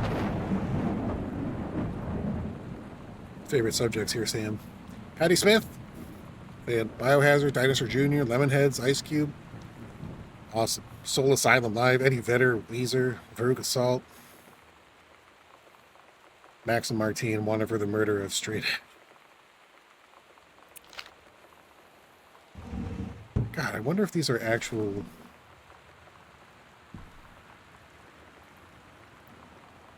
magazine covers. Some of them, at least. This is the one me and my dad are building. Want to go for a ride when it's done? Wow. That's a vintage bike right there. That looks awesome. Steggy? It's Steggy. Kurt Cobain. That's when he passed away. Soundgarden exclusive interview Tool, Rage Against the Machine. Soundgarden is one of my favorite. It's a heart. Aw. That's nice. The Illusion, the Magic Eye was a heart. Soundgarden is one of my favorite bands of all time. I like Tool as well. Rage Against the Machine's cool. Soundgarden's like top 5 or 10 favorite bands for me. I want to believe. KSNC, Sonic 101.7. Clone. Sam, I think the creative writing track would be perfect for you. Miss Blaylock? Oh, look, highlighters. Reed College. Beyond the benefits program itself, 3 students from each track will be offered a full scholarship for the year at Reed. Ooh. Does Sam get a full ride? Free ride to school? In the United States, college is not free, by the way. As a matter of fact, it is one of the biggest cripplers of economic growth for people in my generation. To be in student loan debt. Belay. Cool. Oh, there's our locker.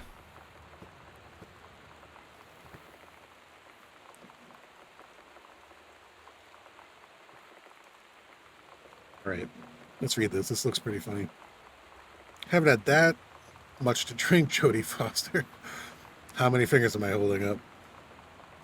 Better not have been reading my secret diary again. Here you go, Mitten. Have some pate. Meow. Gross. Yeah. I honestly couldn't tell you who all these people are. Obviously, that's Jodie Foster, because they mentioned it. That looks like Nev Campbell. That's Nicole Kidman, of course. International superstar Nicole Kidman. I think I know who these people are, but I'm not going to say, because if I'm wrong, it's pretty embarrassing. Is that? No.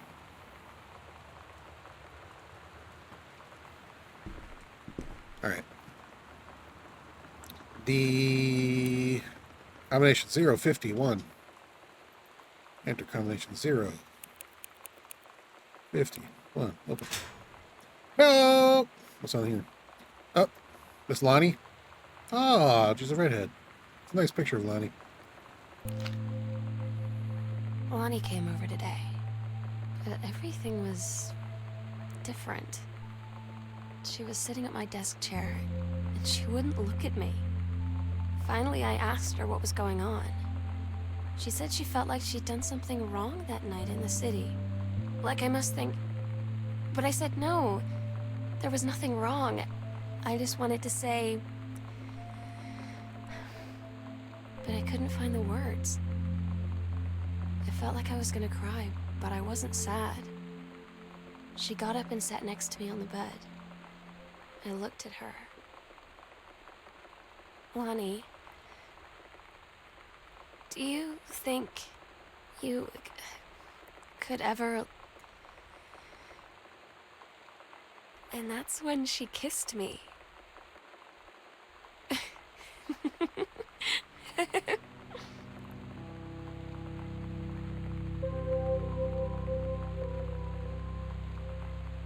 Oh. That's a cool moment. I found the key to the basement. Gosh, Dad. Shannon Doherty. Yeah, okay. Exclusive interview with mogul David Geffen. Nice. Finally. Gillian Anderson.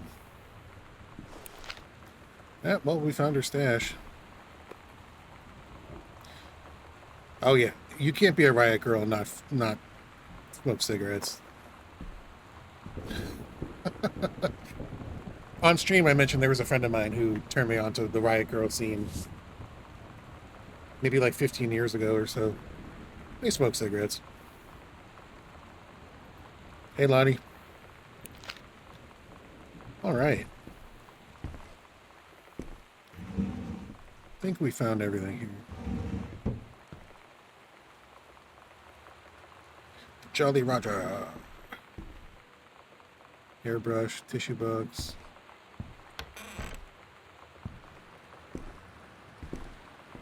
All right. So there's the attic and then there's the basement. Let's try the attic since aw, man.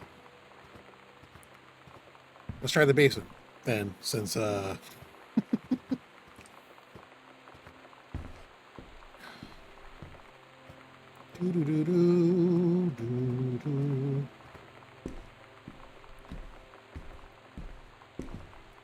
You know what? This is somewhat barbaric. Close the front doors. Huh? Chicka-chicka-chicka. What? What?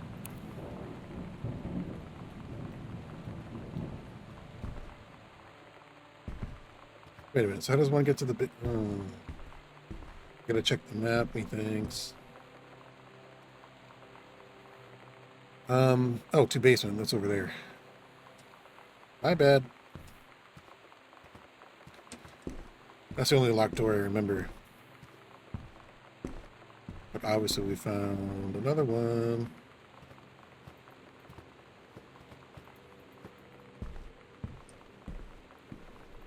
Looking for secrets. Right. This door.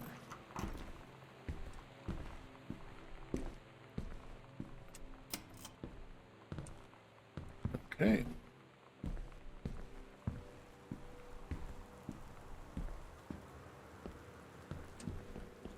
This space is not creepy at all. Another 3-ring binder that we can't open. A lot of 3-ring binders, a lot of trapper keepers. Huge thing in the 90s, man. I had one. I had several, actually. I had 2. Stuck with notebooks. Dear Samantha, I would like to cordially thank you for having me to your abode for the Thanksgiving holiday with your lovely family. I enjoyed the flavorful potatoes, and also it was weird being around your parents for that long, but it was pretty funny how impossible it is for your dad not to be awkward for more than 30 seconds at a time, much like how Ross just read your illegible handwriting. Very cordially yours, your close friend and confidant, Lonnie D. Fancy man. Great. Dear Ms. DeSoto. Okay, so Lonnie DeSoto. That's her name. Now we know Lonnie D. What D stands for. Little squiggles on the D. Cute. Allow me to take this opportunity to thank you in kind for being such a gracious host of the festivities at your father's estate, following the aforementioned meal with my parents. Ah, these two. They're so funny. Your family's Thanksgiving feast was the more enjoyable of the 2 events, I must say. I especially appreciated the time I spent with your grandmother, who is a lovely woman with sterling taste and a refined air. Let's do it again. Same time next year, shall we? Indeed. Madame Samantha Greenbrier, Esquire. Added the Esquire just for funsies. What kind of chips we got? Potato? Just potato? Okay, can't see. Chair.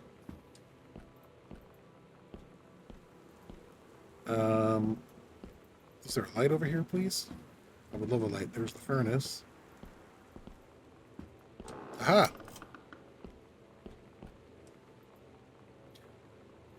Another reproductive worksheet 6. Dimensional guide. An ovum starts to develop. While the ovum is developing, the lining of the uterus is getting thick and soft. The ovary releases the ovum, travels to the fallopian tube. The egg does not meet a sperm, it dissolves.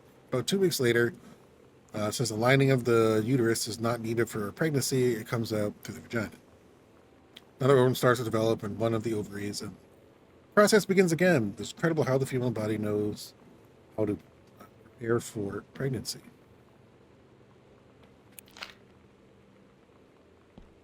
What my old sex ed assignments.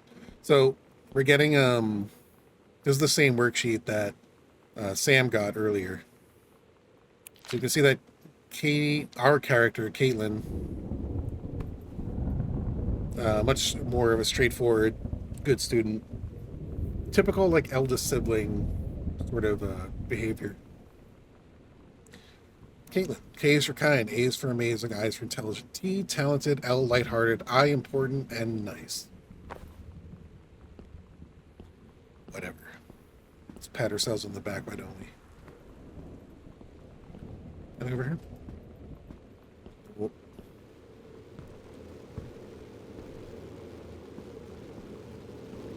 Fuse box. We got a furnace that's on. Water heater. Tables on top of one another. I mean, maybe set the lamp straight before you turn it on. Reed College. Dear Samantha, congratulations. I am pleased to inform you of your admission to the creative writing track of the Reed College Summer Program for your young scholars for its 1995 session.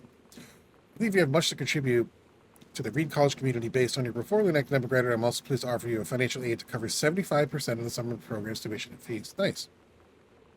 Attached documentation delineates your schedule, optional secondary track choices, and your dormitory assignment. Uh-oh. Uh-oh. Stop rustling. I'm reading stuff. Ghosts or feral badger, whatever's in the periphery. There's nothing actually there. I'm just saying. Are we cheating on Lonnie D over here? Please remember to submit the attached form if you wish to be eligible. One of the 3 Reed full-time undergraduate scholarships to be awarded to exemplary students at the end of each summer program. I very much look forward to your attendance again. Congratulations on your admission. Best wishes from all of us at Reed College. Sincerely, Julie Morris, Director of Admissions. I'm so stupid sometimes. I was telling Lonnie that I got into my college summer program thing, and I was all making plans like, you should come visit me, stay in my dorm room. But she said, Sam, I ship out on June 6th. I was like, ship out? To where? She said, to basic training. What did you think I was doing all that ROTC stuff for? I guess she's been planning to join the army right after high school since she was like 12. And I guess she's really going to do it. So I was like, after graduation, I'm just never going to see you again? She said, let's just have fun while we can.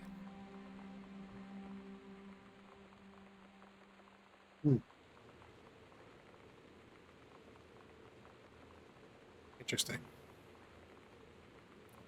So Lonnie was serious about ROTC. You know, I have a question. This is a genuine question, and I feel really stupid for asking this. But if anyone can enlighten me a little bit on whether or not I am projecting this because of my own experiences, or if this actually is kind of a thing across the U.S. or maybe even internationally. The ROTC at my high school included a significant number of LGBTQ plus classmates of mine. Shut up, Thunder. I'm asking a question. or at least some of my friends from the LGBTQ plus community were part of ROTC in high school. Is ROTC specifically appealing to, or I guess, really welcoming of people of different sexual orientations? Or is that just a coincidence that my own high school included a lot of people of that from that community, and that we have a gay character here who is also part of ROTC? I don't know if that's a thing. I'm genuinely asking. I didn't think of it until now, because to me the ROTC was just people interested in careers in the military, or people interested in exploring the discipline that military can teach you. I myself, I was never ROTC, but in middle school I was JROTC, not by choice. It was a class I guess I had to take, but it was very insightful and very educational, and it was a recruiting tool for ROTC in high school, because they did ask me at the end of the program, "Do you want to sign up for ROTC when you go to high school?" And I politely declined. I had other commitments. But I wonder if that's, if ROTC and JROTC are really safe havens for LGBTQ plus community members. I experienced it in the very early 2000s, like 2000, 2001. I was in JROTC in 2000. So this is only 5 years after when this game is set. So it's that societal lens, I guess, was still very much present. The one that's here in this game was also present when I was in middle school and high school, 5 to 7 years after this game was published, or taken place, not published. This game was published in 2013. Anyway, before we do that, I want to check out this painting here. Face removed. Richard Greenbrier, PhD. Professor Laureate of English, University of Oregon, 1956. With the face cut out. We haven't come across the name Richard Greenbrier yet, I don't think. Wait. Terry has a brother? Or a sister? Richard Greenbrier. Joyce, A Complete Understanding. The book is not thick enough for a complete understanding of James Joyce. I'm sorry. Put that back. So we don't like Richard, apparently. He's a little bit pretentious, it seems. Or that's what we're supposed to believe. Scrap. 14K gold heart pendant. 14 karat. 2 has customizable up to 10 letters, names, dates, initials, anything you could dream up. Gift box. Imported. L and S. Lonnie and Sam.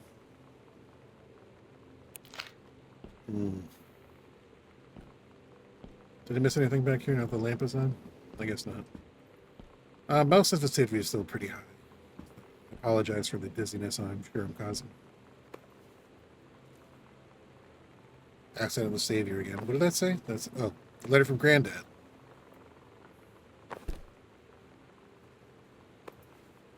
How do I read? Oh, there it is. It's on the back. Terror Ross. All right, that's kind of hard to see for you guys. I'm sorry. I'm going to try and turn it in a way that maybe you can read it. I don't know. Dear Terrence, thank you for sending along a copy of your newly published book. Author's...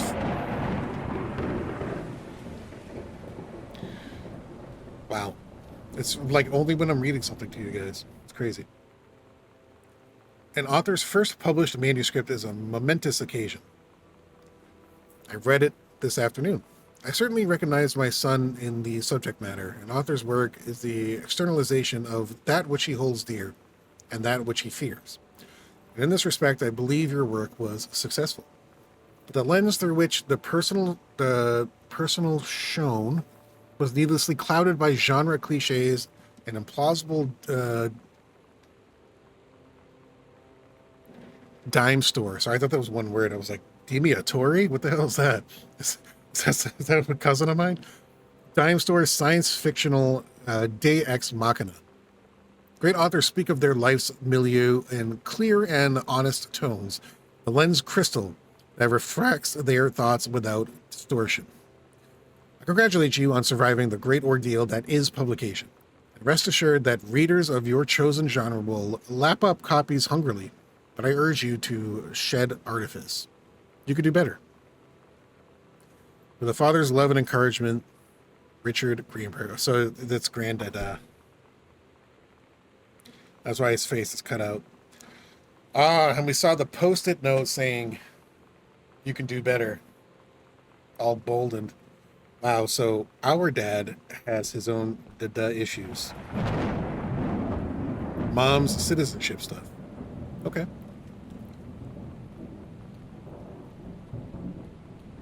Janice Elizabeth Connolly Greenbrier. So was she Irish?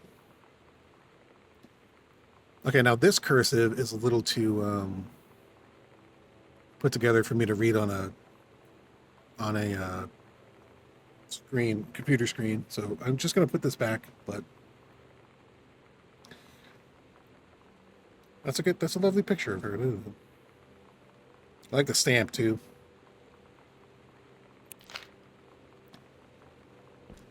Oregonian. Aha. Newspaper clipping. The Science Pharmacy Soda Fountain welcomes Boone County youngsters. All right. So it looks like our grandfather might have owned a drugstore. Oscar Mason's Pharmacy downtown. Following many months of renovations. Oh, this is our uncle.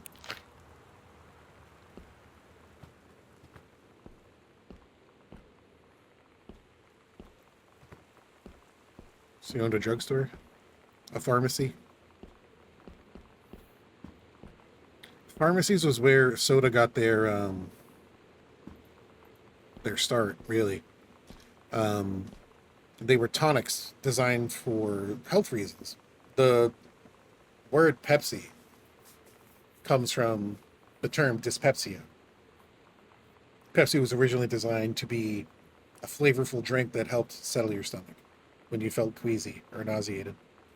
And I'm pretty sure Dr. Pepper was supposed to be like a medicinal drink at first. The 23 flavors or something, I'm pretty sure a bunch of like botanicals, other things like cinnamon, clove, all these things that have been used for centuries as medicines. Peppermint, that sort of thing. All right, so my camera is actually about to die, so I'm going to change the battery on that, and then we're going to explore one of these two rooms. Chat, should we go right or left? What's calling to you? Room with the light on already, or the dark room? It's going to be a minute. Not a minute. Just a few more seconds. Got to turn the night shot. No, we're not using night shot right now. Perhaps we will. A few moments, but I don't know how much is left in this game. It does feel like coming up on it. Okay, we're back.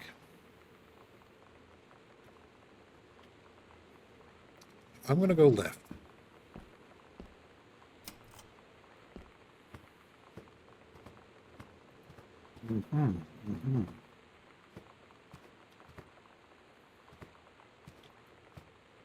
Oh, man.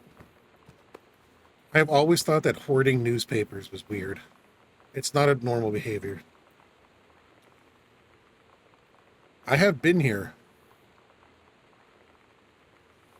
I have definitely been on that bridge. I know exactly where this is. Multnomah Falls. Bridal Veil, Oregon. Tallest falls in the state. That sounds familiar, but now I'm not so sure. It could be a different bridge. First time I ever went to Portland, Oregon, I went with 3 coworkers. And once the trade show ran from Wednesday to Saturday. So we, or Wednesday to Friday, I think it was. We got in on Tuesday, set up our booth. After the trade show was done on Friday, we went hiking on Saturday. And there was a bridge just like that there. Anyway. Hey Sam, I'm writing to you from Multnomah Falls. I'm here on a stupid class trip, which is stupid because it's March. I don't know if anyone running the school has been to Oregon, but it's cold and rainy as shit in March. Wish you were here. Oh wait, you are here because I'm writing this to you in the gift shop. Oh shit, here you come. L. They tell you to stick with the group on field trips, Katie. There's a reason for that. They tell you to stick with the group on field trips, Katie. There's a reason for that. Lottie and I snuck off at the side paths of Multnomah Falls and got a little lost. Okay, a lot lost, like for hours. But right before the bus left, we found a trail. Came running down the path, soaked and covered in mud, shouting for the bus not to leave. School called home. Mom and Dad said, you didn't get in trouble like this before you met that Lonnie girl. But I don't think they know about us. Kids at school, though, really afraid that that's a whole other story. Stick with the group, Katie. Stick with the group. I just mentioned how it sounds like Sam was struggling with how her identity would be perceived as she's coming out. And then we found that this bookcase was moved aside, and I said, nope, we're going to do that later. We're going to check out this room now.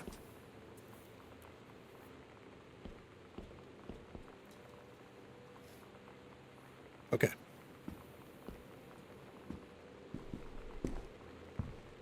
What do we got here? Empty medicine cabinet. Oh, another cassette player. Got a button. X-ray specs. Please. Put that there. Another soda can. Yolanda de Soto. Villa de Aragon, Mexico. Miss Samantha Greenbrier. Today's Spanish lesson, X-Fly, Mosca, Fly, Mosca, Hubcap, Papa Cubos, Sunbeam, Rayo del Sol, dear love, tu amor. Dear Sam, I'm so happy you liked the drawing. I was thinking of us when I drew it. I knew you'd be able to tell. You'd love Mexico, I think, probably. The nature here is totally different than back home. I keep thinking about Allegra and the first mate lost on a mysterious island, rather, where even the plants are out to get them. Then I think of them together, out there in the wilderness together, and I start thinking of you again. I lie here in bed and I can almost feel you. I'm trying to save it up for when we're together again. Haven't done a good job, okay? But I tried. Okay, enough about that. Her last letter got to me the day before we started driving back north. You'll be reading this letter. It says racing this letter home. Oh, we'll be racing this letter home. If I get home first, we can read it together. It did say racing. And yes, I'm taking tons of photos. I had to spend so much time in the darkroom. Tu amor, Lonnie.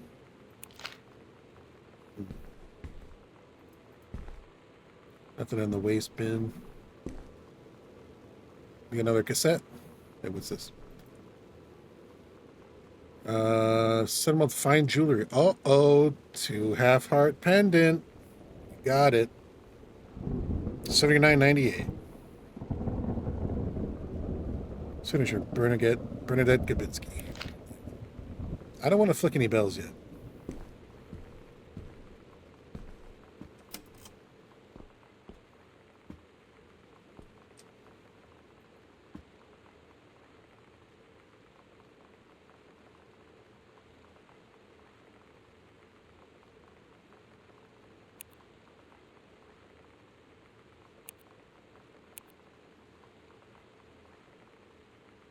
The wing that we haven't seen yet.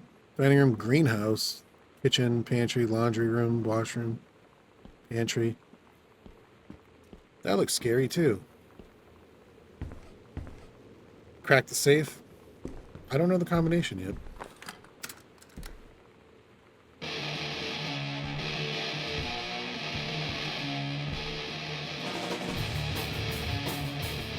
Girl Scout, the band formerly known as Cub Scout.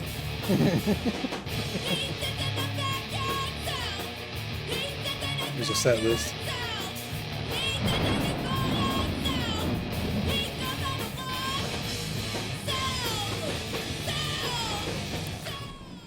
Todd's band lost their singer. Todd said he sucked. Lonnie said he got sick of Todd's shit, and he was complaining about needing a new singer. So Lonnie was like, I can sing. And they were all kind of like, you can? And she was like, probably. But she's been rehearsing with them for like a week now. And I finally got to see them play in Todd's basement today. And she's actually really amazing. I feel so proud when she's on stage. It's incredible being in awe of someone you love. So everybody knows it's like a temporary situation till she ships out in June. But till then, I'm gonna be at every single show.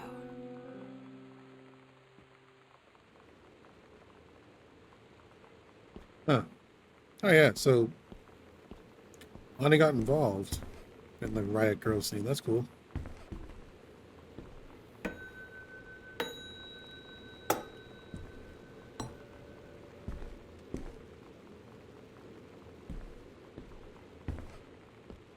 I wonder if that's code for something. Let's check out this hallway. It's scary. Oh, it doesn't work. Time to get jump scared.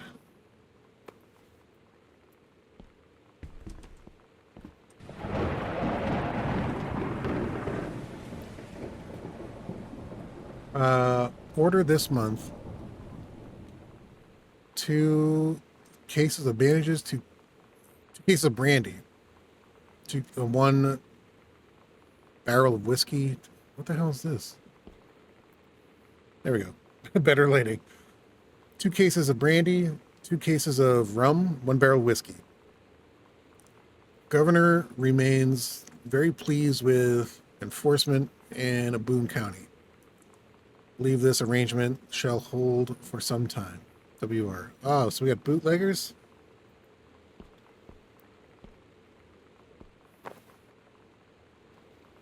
Terry, age 12, Thanksgiving, 1963. 11:10. Oh, Terry getting measured. Look at that. That's cool.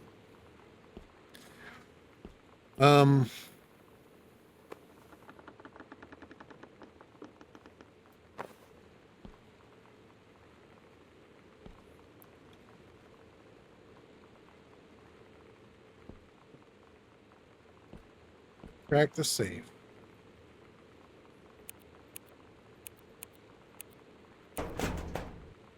No, wasn't 221.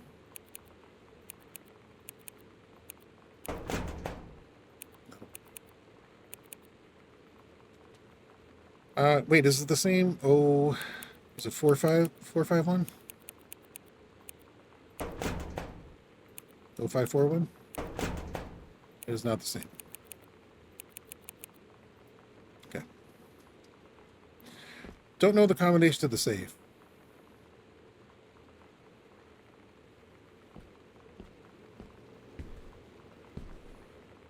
The bell for the library is missing. Why is it missing?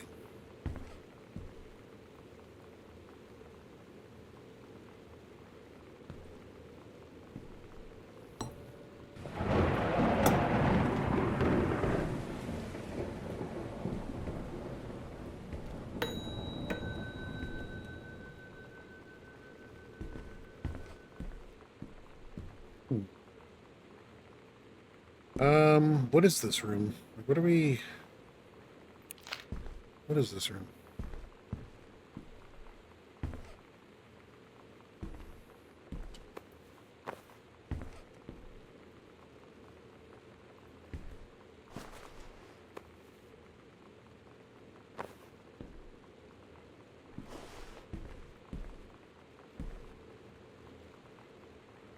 We got a sink, we got a bed.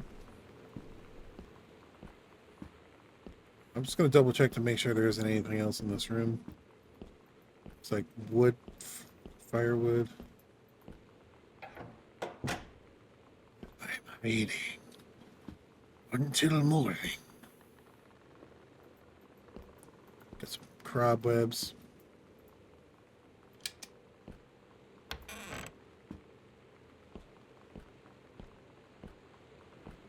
All right, we got to find the combination to the safe. I don't know where it might be.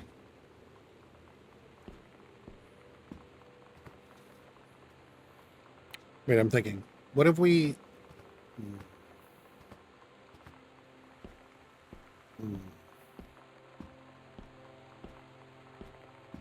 What kind of numbers have we come across?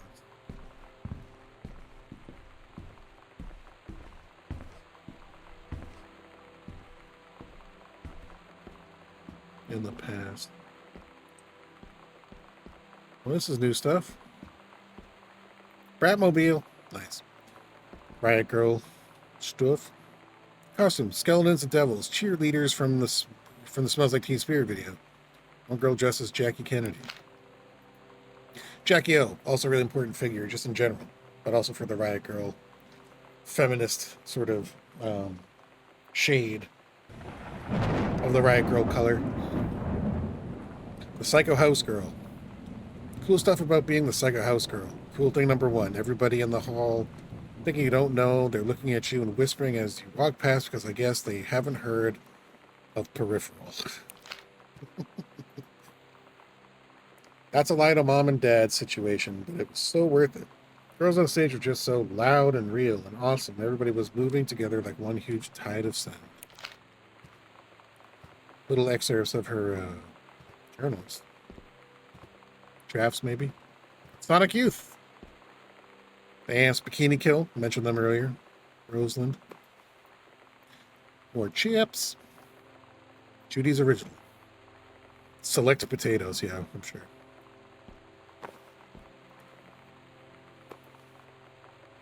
What? Girl Justice Now. There you go. Goodfellow Senior High School. Okay, thanks, Lightning, for interrupting me again. Dear Miss Greenbrier, I appreciate the time and effort you put into writing your letter. It showed initiative and was well written, but it does not change my mind on this matter. I understand that Miss DeSoto is a friend of yours. The fact of the matter is that she defaced school property with profanity. The fact that she allegedly defaced her own locker in retaliation for another student doing the same to yours is immaterial. As your complaint that no other student has been punished for their part in this incident, the fact is that no guilty party has come forward.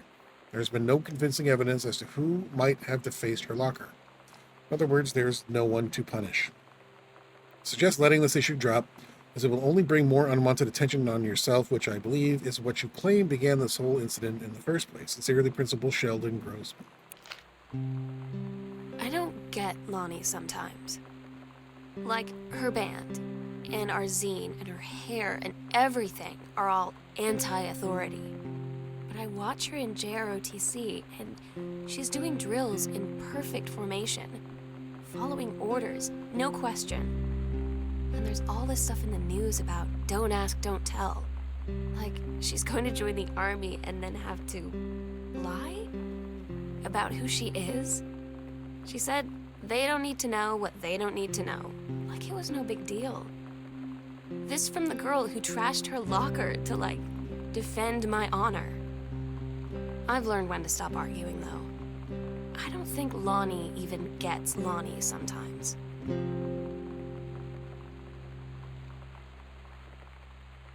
It is interesting that our super rebellious feminista lesbian riot girl is serious about ROTC. So serious, in fact, that she joined the army after graduating, or at least was planning to. We don't know if she actually did. I guess we'll find out more. A bunch of stuff here. Comic book. Women's Outlaws. More feminist vibes. She's tougher than a wild Mustang.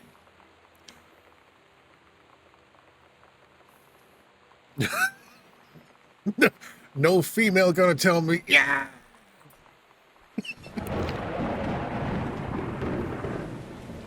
Oh, if there's ever anything I would pray for, I wish that my initial reaction to getting kicked in the face would be, YAG!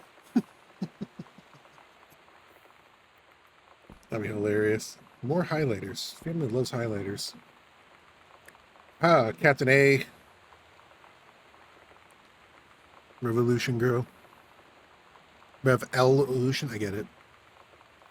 This one's for you, Grossman. Mm-hmm. Vipers. Yep. Kicking against the patriarchy. Raging against the machine. Heard enough? Had enough? The Great Godfellow Riot? Goodfellow Riot. Right. Goodfellow. Heavens to Betsy. Bratmobile. Girls to this front. There we go. Kicking against the patriarchy.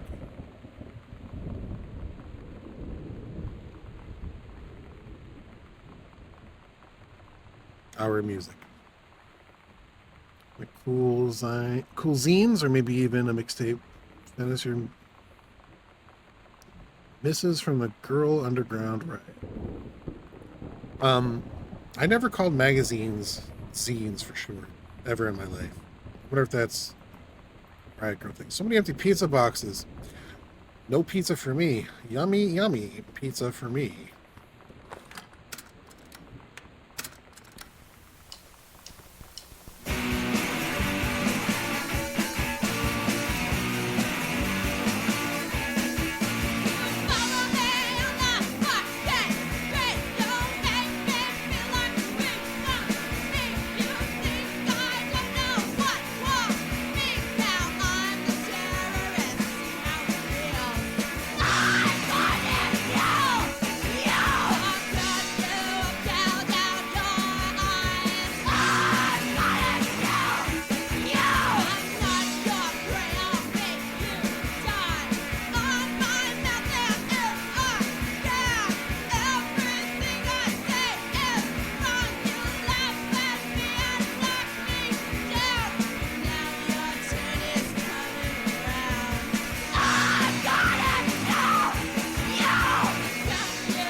Cool.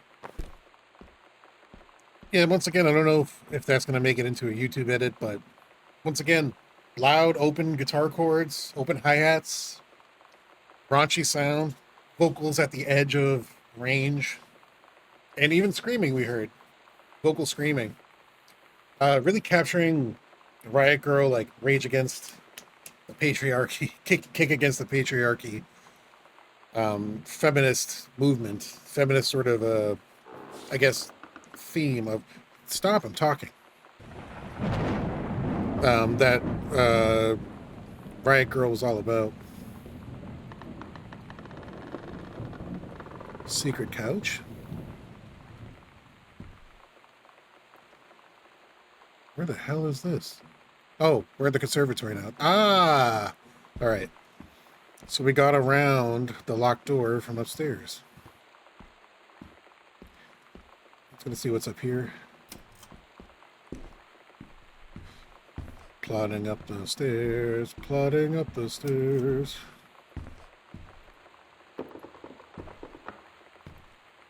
Oh, yeah. Look at that. Secret bookcase. It's like the Clue house. Hello. Alright. So, we gotta find a way into the attic, which I'm just gonna kind of guess or assume is the last part of the game.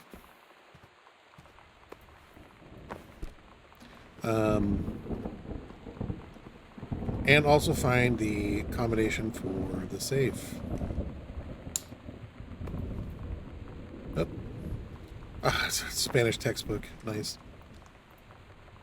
Hey Lonnie, sorry my mom was such a bitch last night. She's hardly ever around since her forest is like an hour away. And then when she is home, she takes it out on you, like, because you're not a member of the family. She knows you won't call her on it, and I'm sorry. Haha, it's okay. I know she's just jealous of our cool and freewheeling lifestyles. I feel sorry for you. I'm lucky my mom lives in Florida. You have to have a mom every day. Sorry, I didn't mean to bring up the mom thing like that. I know I shouldn't complain. No, I'm being serious. Mom is a psycho Christian, and her new husband, Don, is a complete tool. Living in Florida with him is her eternal punishment in my mind. So you wouldn't rather live with your mom in Florida? No. Nice.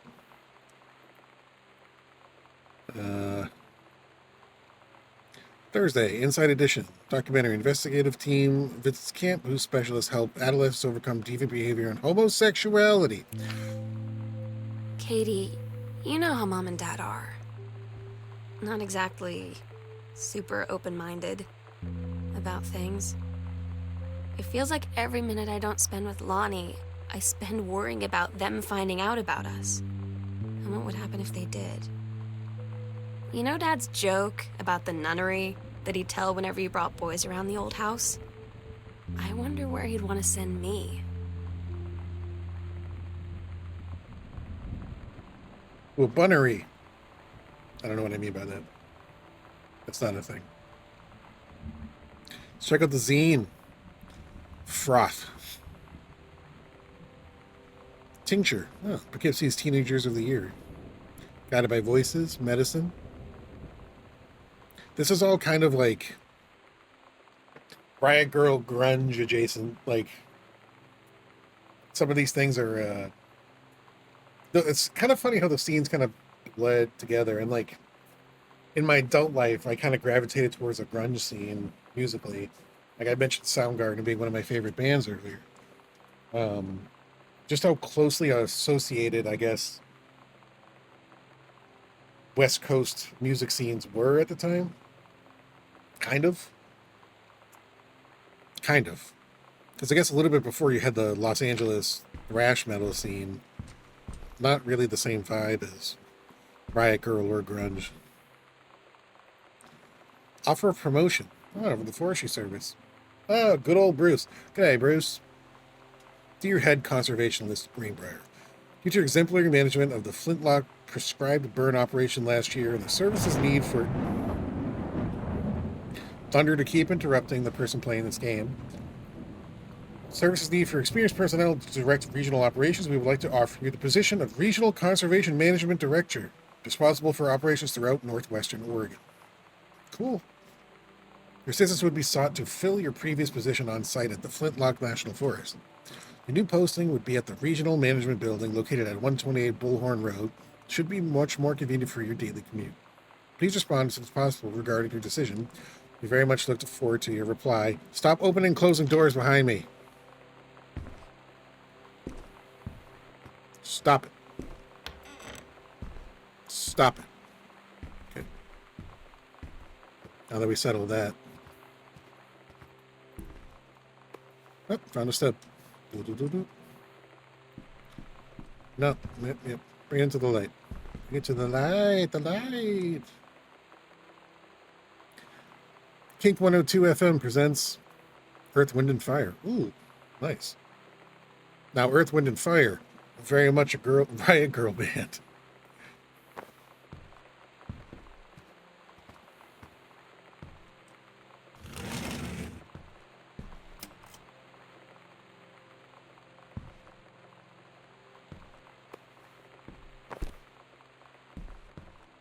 Here. Sam, this skull was the coolest thing I found in Mexico, and it was like $3 American. I love it. Merry Christmas. Miss you. L. P.S. Treasure it always. I love the lightning that keeps freaking interrupting. Grab another one of Mom's purses. Dang. Anything in this one? Eat. Manual for Forestry Research and Education. From a county. Take care of our forests. You got it, dude. Hi, Jan. I got 2 tickets for EWF on Thursday. Earth, Wind, and Fire. My girlfriend says she doesn't want to go. Her taste in music rears its ugly head again. So that leaves me with an extra ticket that I thought you might be interested in. More fun than clearing brush in the freezing rain, right? Rick. Ranger Rick cheating on having an affair with Mama. Take that, Ranger Rick. You dickhead. King against the patriarchy. Revolution.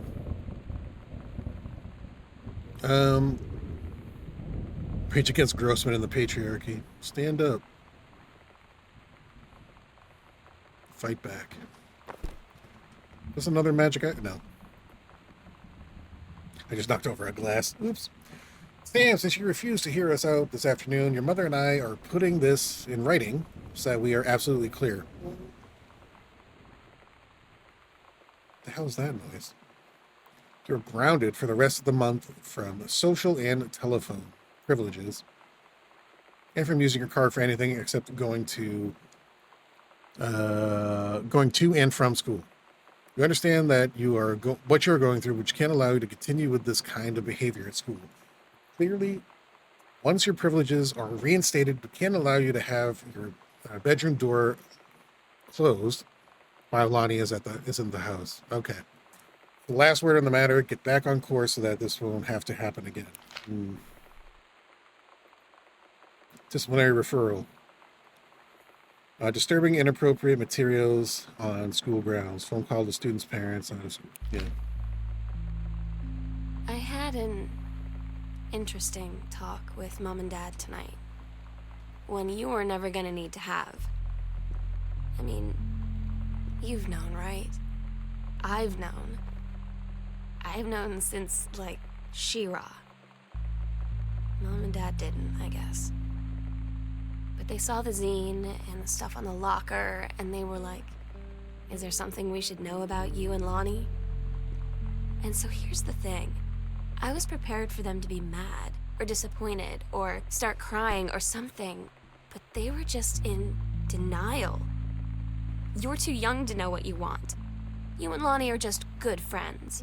You just haven't met the right boy. It's a phase. That's what I didn't see coming. That they wouldn't even respect me enough to believe me. Well, joke's on them, because they're in for one very long phase.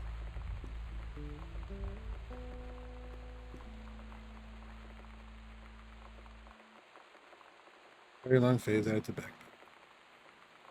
Hi, Mom, Dad, and Sam. The Vatican is weird. As you can see, the Catholic Church still has a lot of money left over from the Middle Ages. Got to see all of the art, including the Sistine Chapel ceiling and the sculptures by Michelangelo, Donatello, and the rest of the Ninja Turtles.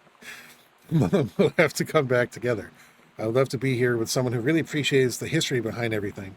Also, Sam, they have various relics, as in pieces of important dead people, so you should probably care to come to. Next up, Barcelona. Calm down, Dad. I won't be gored by a bull. Probably. Love, Katie. God, no butts in heaven. Another one of the postcards Katie sent.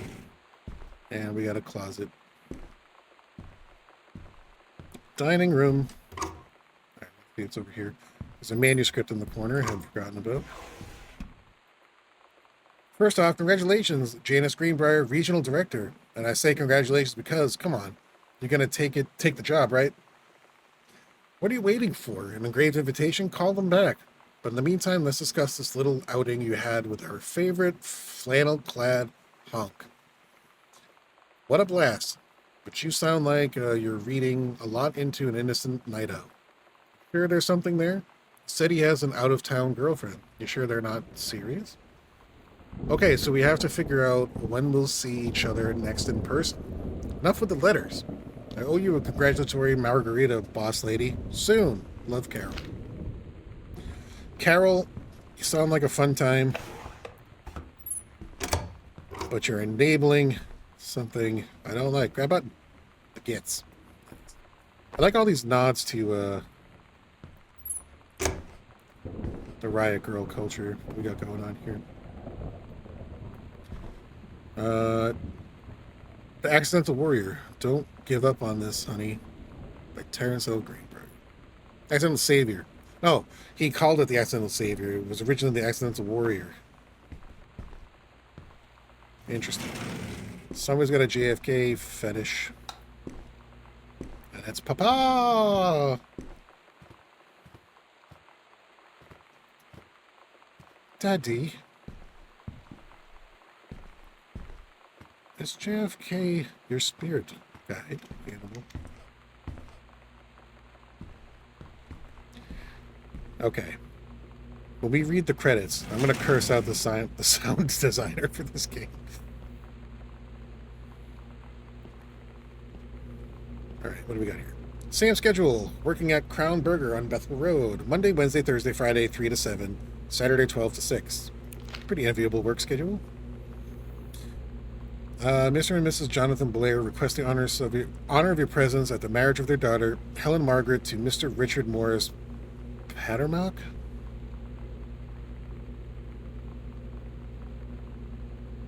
Sunday, the 4th of June, 1995, 4:30 in the afternoon, Sunset Lutheran Church, Seaside, Oregon. Okay, Mr. Richard Morris Pattermock. Ranger Rick married his girlfriend.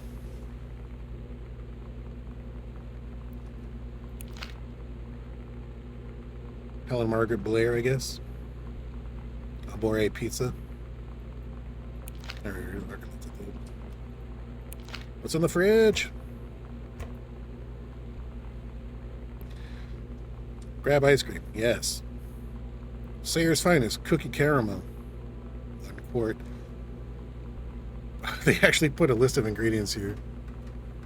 Made by Wolf Creamery, Sage, Wisconsin. Actually pretty accurate nutrition facts. Although, in 1995, they might also list trans fats here, too. What's this? Fish sticks. Fish fingers. Frozen spinach. Delicious. Not that frozen spinach is that great. It's just, I like spinach. What kind of soda is this? Cola! Classic. Almonds. The best for your table. How old is this milk? Used by June 5th. 1995. Do we know today's date? Oh, on our luggage it was June 7th. So this is 2 days expired. Ketchup.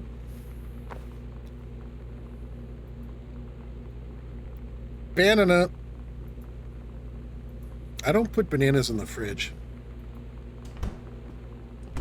Do you guys put your bananas in the fridge? In America? Because we pasteurize everything? We keep our eggs in the fridge usually because they're freaking pasteurized. Ruined. Oh, the power went out. That's right.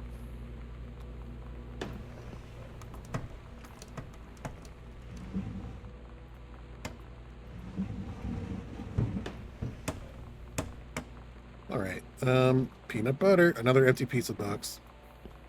Really using that asset to its fullest ability, huh? Congratulations on your new position, Bruce Pendleton, Head of Personnel.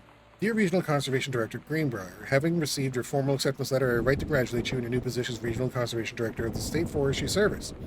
Wish you luck in your final weeks at Flintlock National Forest and very much look forward to welcoming you to your new desk in the State Forestry Office at 8 a.m. May 1st.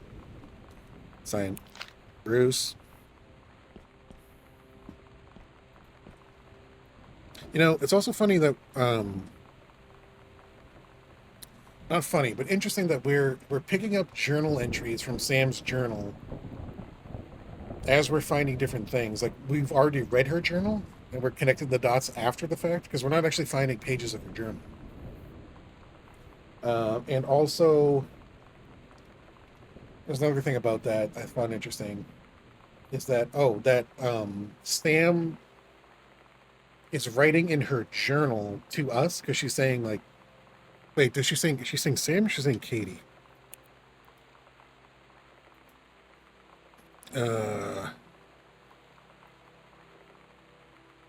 Shira, you've known, right? Yeah, she's writing to us. Which knows, here's the thing, it's appear for them to be mad, disappointed, if you're doing a lot of good friends, it's just a phase. One you're never gonna have to have. Yeah, she's writing to us. Rick's wedding anniversary trip. or Rick's wedding anniversary trip. Oh, all right. So they're on their anniversary trip right now. That's why they're not home. Katie comes home this month. We'll call with exact date. I guess we never did. Dentist, church potluck. So they have this really detailed calendar here, but they're still kind of moving in, I guess. There's stuff stocked in the fridge, but they're still ordering pizza and crap. I don't know. Over analyzing. Whoa. Mushroom, mushroom. Closet. We love closets. Yeah, so you had ketchup in the fridge and you have it in the pantry?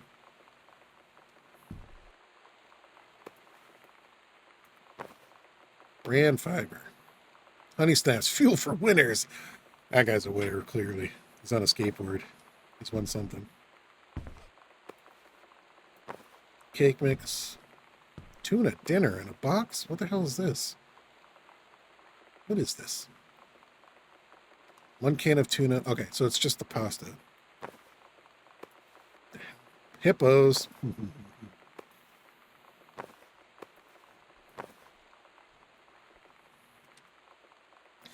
Yeah, we're here. There was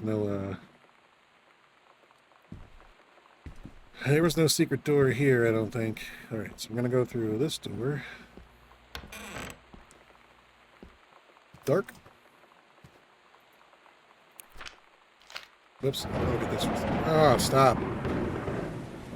Terrence Greenberg, the accidental pariah.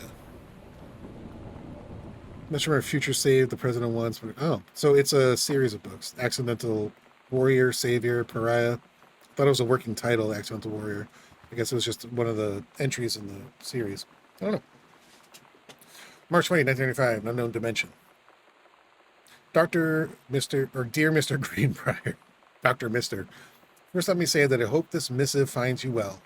Hell, it feels like a goddamn miracle that it finds you at all. You know how long we've been trying to track you down? We aren't the feds, the men in black, or any other sort of creeping fascist hobgoblins. In fact, we're on your side. Let me start from the beginning. Unknown Dimension is what you might call a specialist publishing house. We traffic in the weird, the ahead of its time, the lost but not forgotten by a small but dedicated group of plugged-in bibliophiles, type of out there mass market shunning visionary expression that refuses to be taken on anything but its own terms. Have you ever met a period? Mr. Run-On sentence. We've had an unparalleled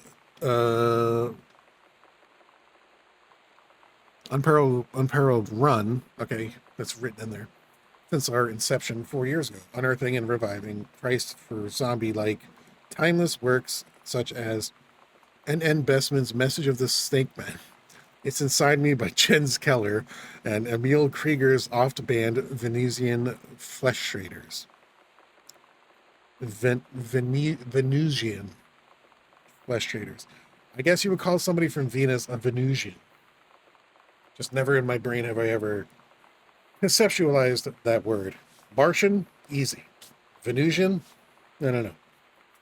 But ever since we discovered tattered copies of your Accidental series at a church rummage sale in Long Branch, New Jersey, I've been trying to track down the author of this weird and dark American outsider art. Just a kind of forgotten portal into 20th century civilization's anxieties and delusions that our readers lose their minds over. James Bond and Harrison Ford might be the dick-swinging heroes that modern suburban Americans want, but John Russell, mild-mannered insurance agent by day, reckless history revising sociopath by night, is the twisted peacekeeper that it deserves. It is our mission to bring him back to life. Okay, I've typed plenty. What do we want from you? We want your permission to reprint the work since your original publisher, Mercury Books, folded a decade ago. I want you to supply a new forward for the books to appear in brand new editions of The Accidental Savior and The Accidental Pariah, reproduced by Unknown Dimensions, as a limited run and marketed directly to our highly discerning customer base. We want to offer you a portion of the proceeds, contract to follow, assuming you're interested, and coming along with us on this weird odyssey. We look forward to embarking with you and to thrusting your work screaming back into the sweating palms of an unsuspecting American public. It's about time. Blast off. Kaz. Medish Kaczynski, publisher, Unknown Dimension Literature, 6464 Michigan Ave, Newark, New Jersey. Zip code, zip code, zip code. Yeah. Huh, I like the physics on that. That was fun. Yeah, yeah. All right, we have a bicycle. Crap, hat. Oh, ROTC hat. I asked Lonnie what she had to do to get ready to ship out for basic training. She said, not a lot, really. You're not allowed to bring anything with you. You have no possessions, no contact with the outside world while you're in basic. You just train hard every day, and then you deploy from there. So, they'll just send her away. To who knows where. The other side of the country, the other side of the world. My mind, can't process it. She's really going to be gone. Just gone.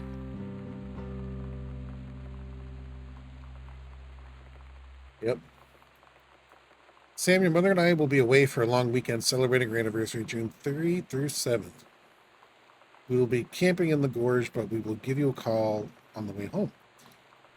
Sorry, the kitchen is still mid-renovation. Never trust a contractor. $40 is on the table to order pizza while we're gone. Be good, Dad. I didn't say that $40. I did, however, hear a door open.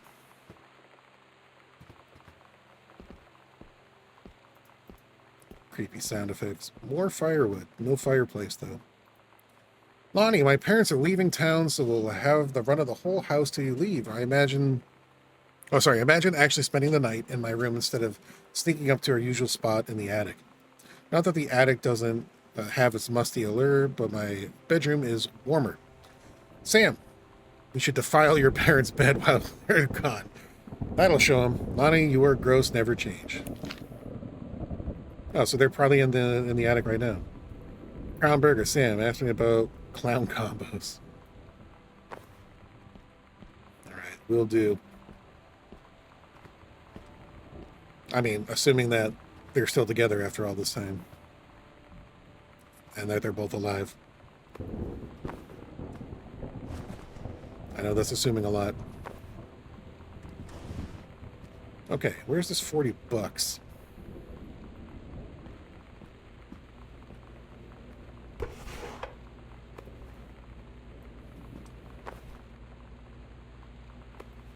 Is it?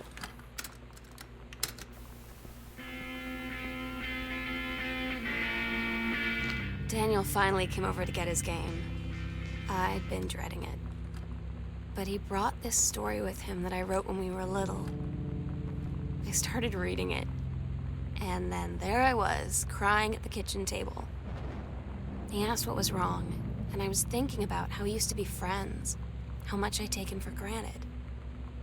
But instead, I told him about school, and Dad, and Lonnie. And then how sorry I was that I wasn't his friend anymore. He gave me a hug and said it was going to be okay. For some reason, I almost believed him. Well, Samantha and Daniel were in the woods one day. Sunny, and they were on an adventure. They went to the bad part of the woods and it got dark. Daniel said, "Are you scared?" Samantha said, "No. Are you?" They didn't. They said they didn't, I guess, and went more into the bad part. Then they went to a part that was never there before. And there was a ship, a pirate ship, on an ocean. Samantha said, "I'll be the captain. You be the first mate." Daniel said, aye, Captain. And they went on the pirate ship and started sailing away. Oh, there they are. Look at that. That's nice.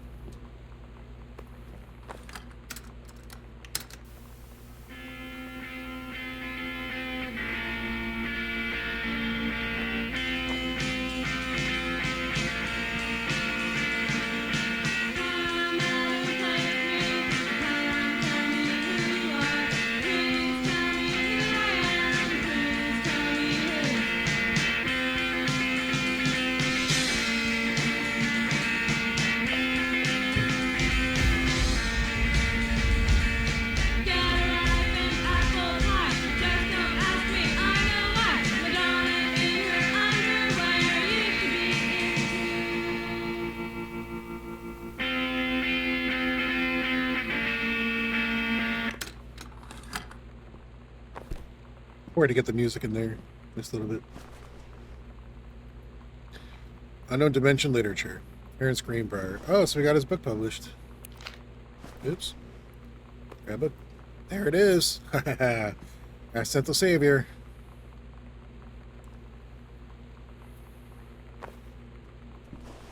Alright, so they were sci-fi books. They weren't, you know, historical monographs. Grams? Grams. Nothing up there. Alright, so the kitchen's being renovated. Great. Where haven't we gone yet? Down this way?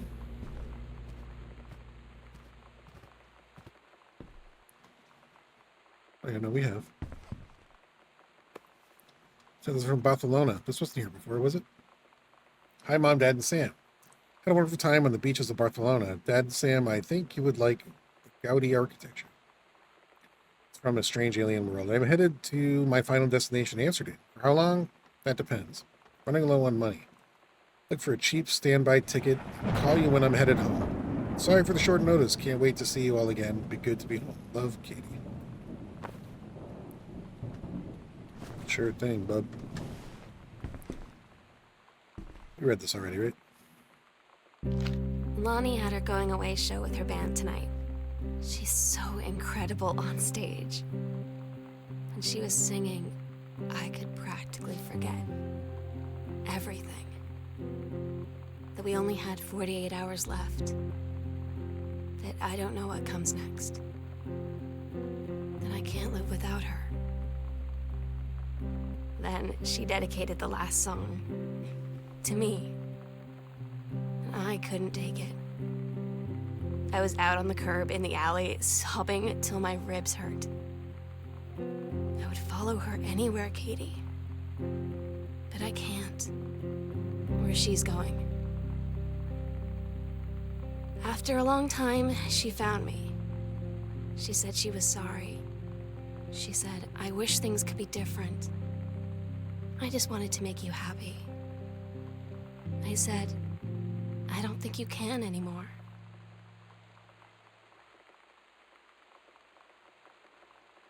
Green Boy VP is asking in chat, is anyone home? As far as I know, no.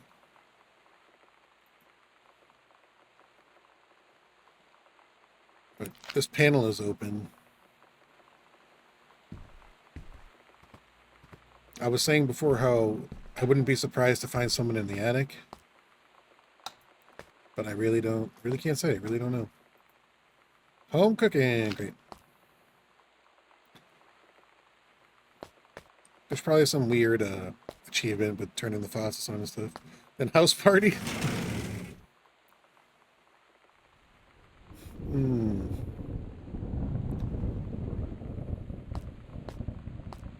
Okay.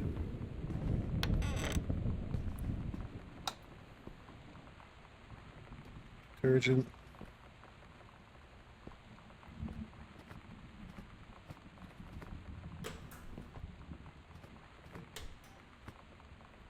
Why is there a note in the dryer? Sam, I wish I knew how to explain it better. The army is this thing I grew up with. It's part of me. My dad's army friends are like family. I've always known it was where I'd end up. Never thought of it any other way. I wish things could be different. Maybe someday when I'm settled at a base and you're done with college and you're a famous writer, I can rebuild a tank engine with my eyes closed. Things will be different. We can be together. Until then. Well, that's sad.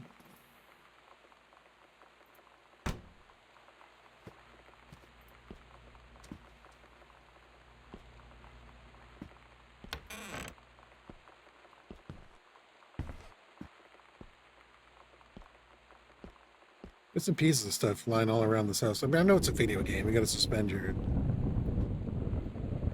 disbelief a little bit. But it's interesting how there isn't really like the only connection between what we're finding and the house itself is the fact that as we're able to access more parts of the house, we're getting more and more of the story.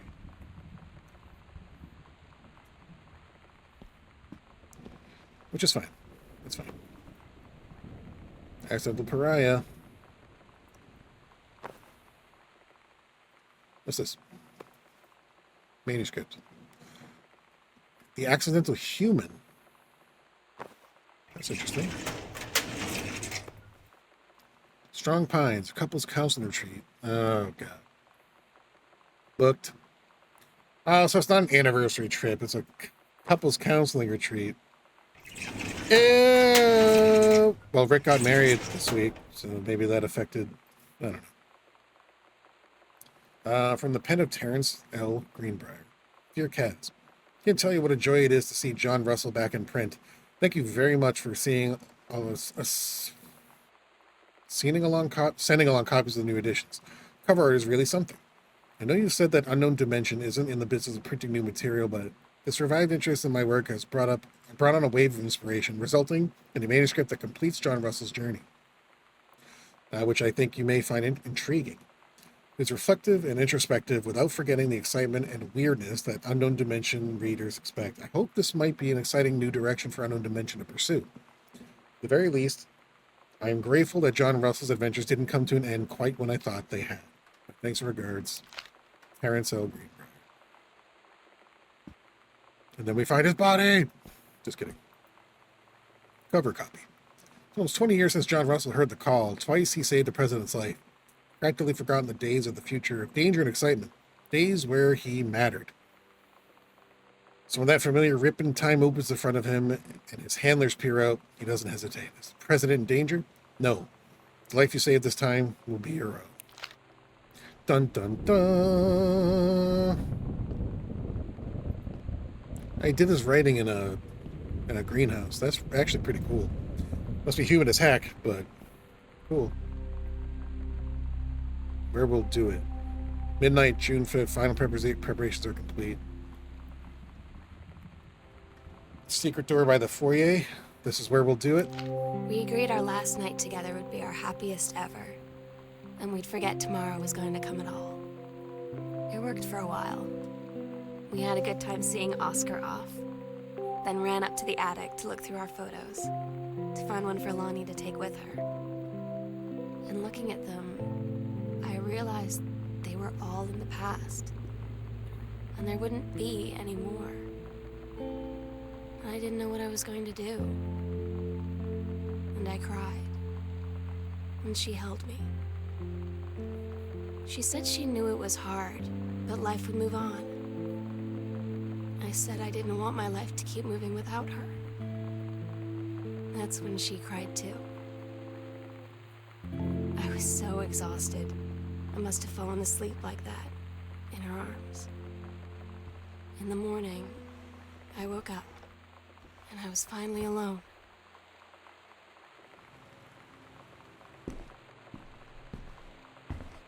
We'll do it.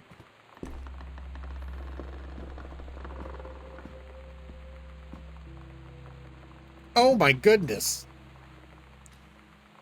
This took a turn. Possession and exorcism. Okay. Attic key. Oh my The goodness. sunset light in this house is the saddest thing I've ever seen. I just want to sleep. When I'm in the attic, it almost feels like Lonnie could still be here. She's just downstairs. I'm just waiting to hear her pull down the hatch and come running up. Maybe I'll go up to the attic and wait.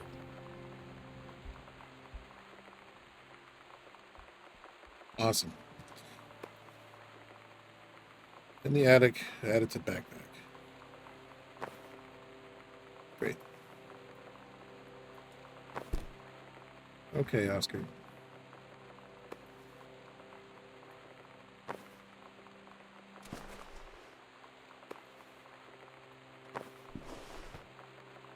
Okay, Oscar.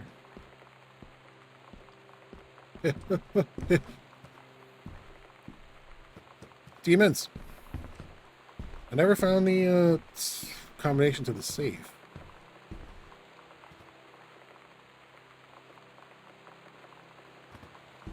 That makes me sad.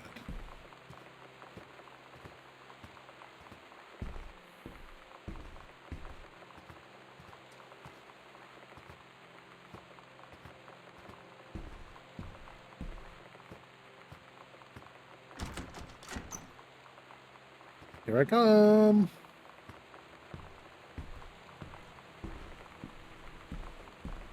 Demons? Aliens? Presbyterians? Just kidding.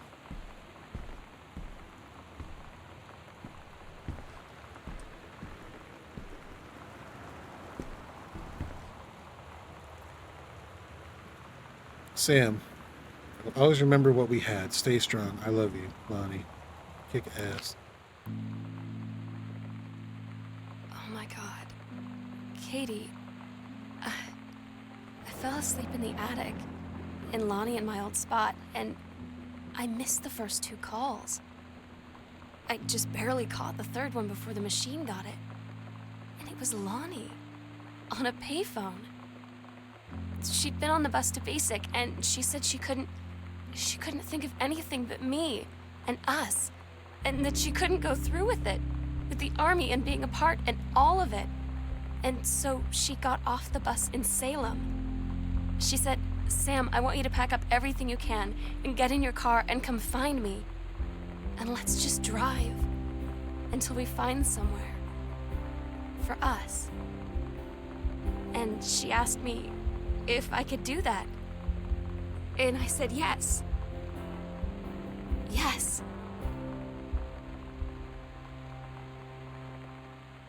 Oh, wow, okay. The voice on the answering machine was Lonnie. Wow, so this happened recently.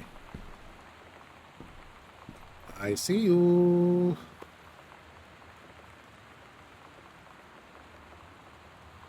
What is this?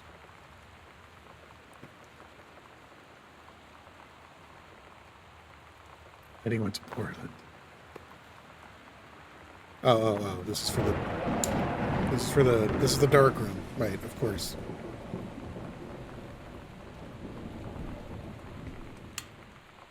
Yep.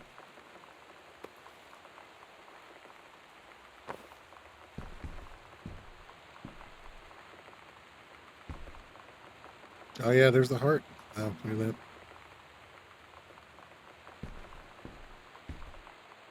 Dun-dun-dun. I was gonna turn the corner and like, I don't know. Well, letters to Katie.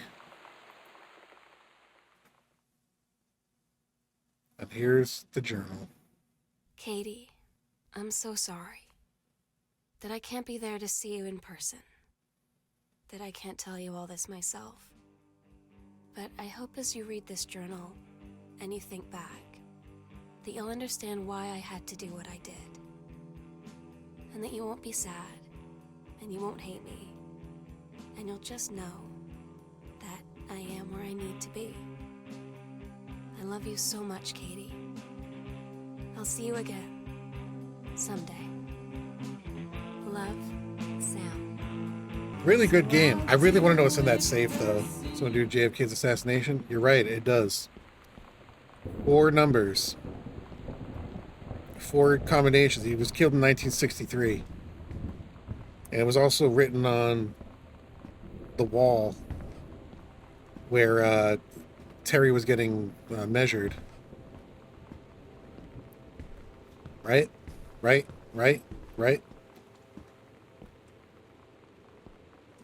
Thanksgiving, 1963. We had those letters about Thanksgiving.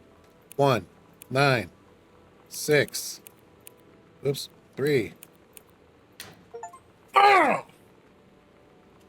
Yeah! Yes, sir. All right, what do we got in here? Return to sender. Dear sister, I write what shall be my last appeal to go unanswered one way or the other. I feel a prisoner, as on an island, with no jailer, no human soul for something only. I can't actually read that word. My one mind examining itself endlessly, searching for relief. In the years since transgression, I have sought no absolution, only for forgiveness. In good faith, I have removed myself from all temptation, sacrificed to prove my commitment. However, I can imagine, since mother's passing, I have yearned for nothing more than the acknowledgement of my own kin, to be treated as human again, to breathe the air of human spirit once more. By grace, over a wretch like me could be saved, but I do not expect it. If no response is received, I shall henceforth accept my sentence, and one day simply cease to be, where the brothers love always, Oscar Hassan. Oh no. Solution of morphine tartrate. Okay, so he was in pain, or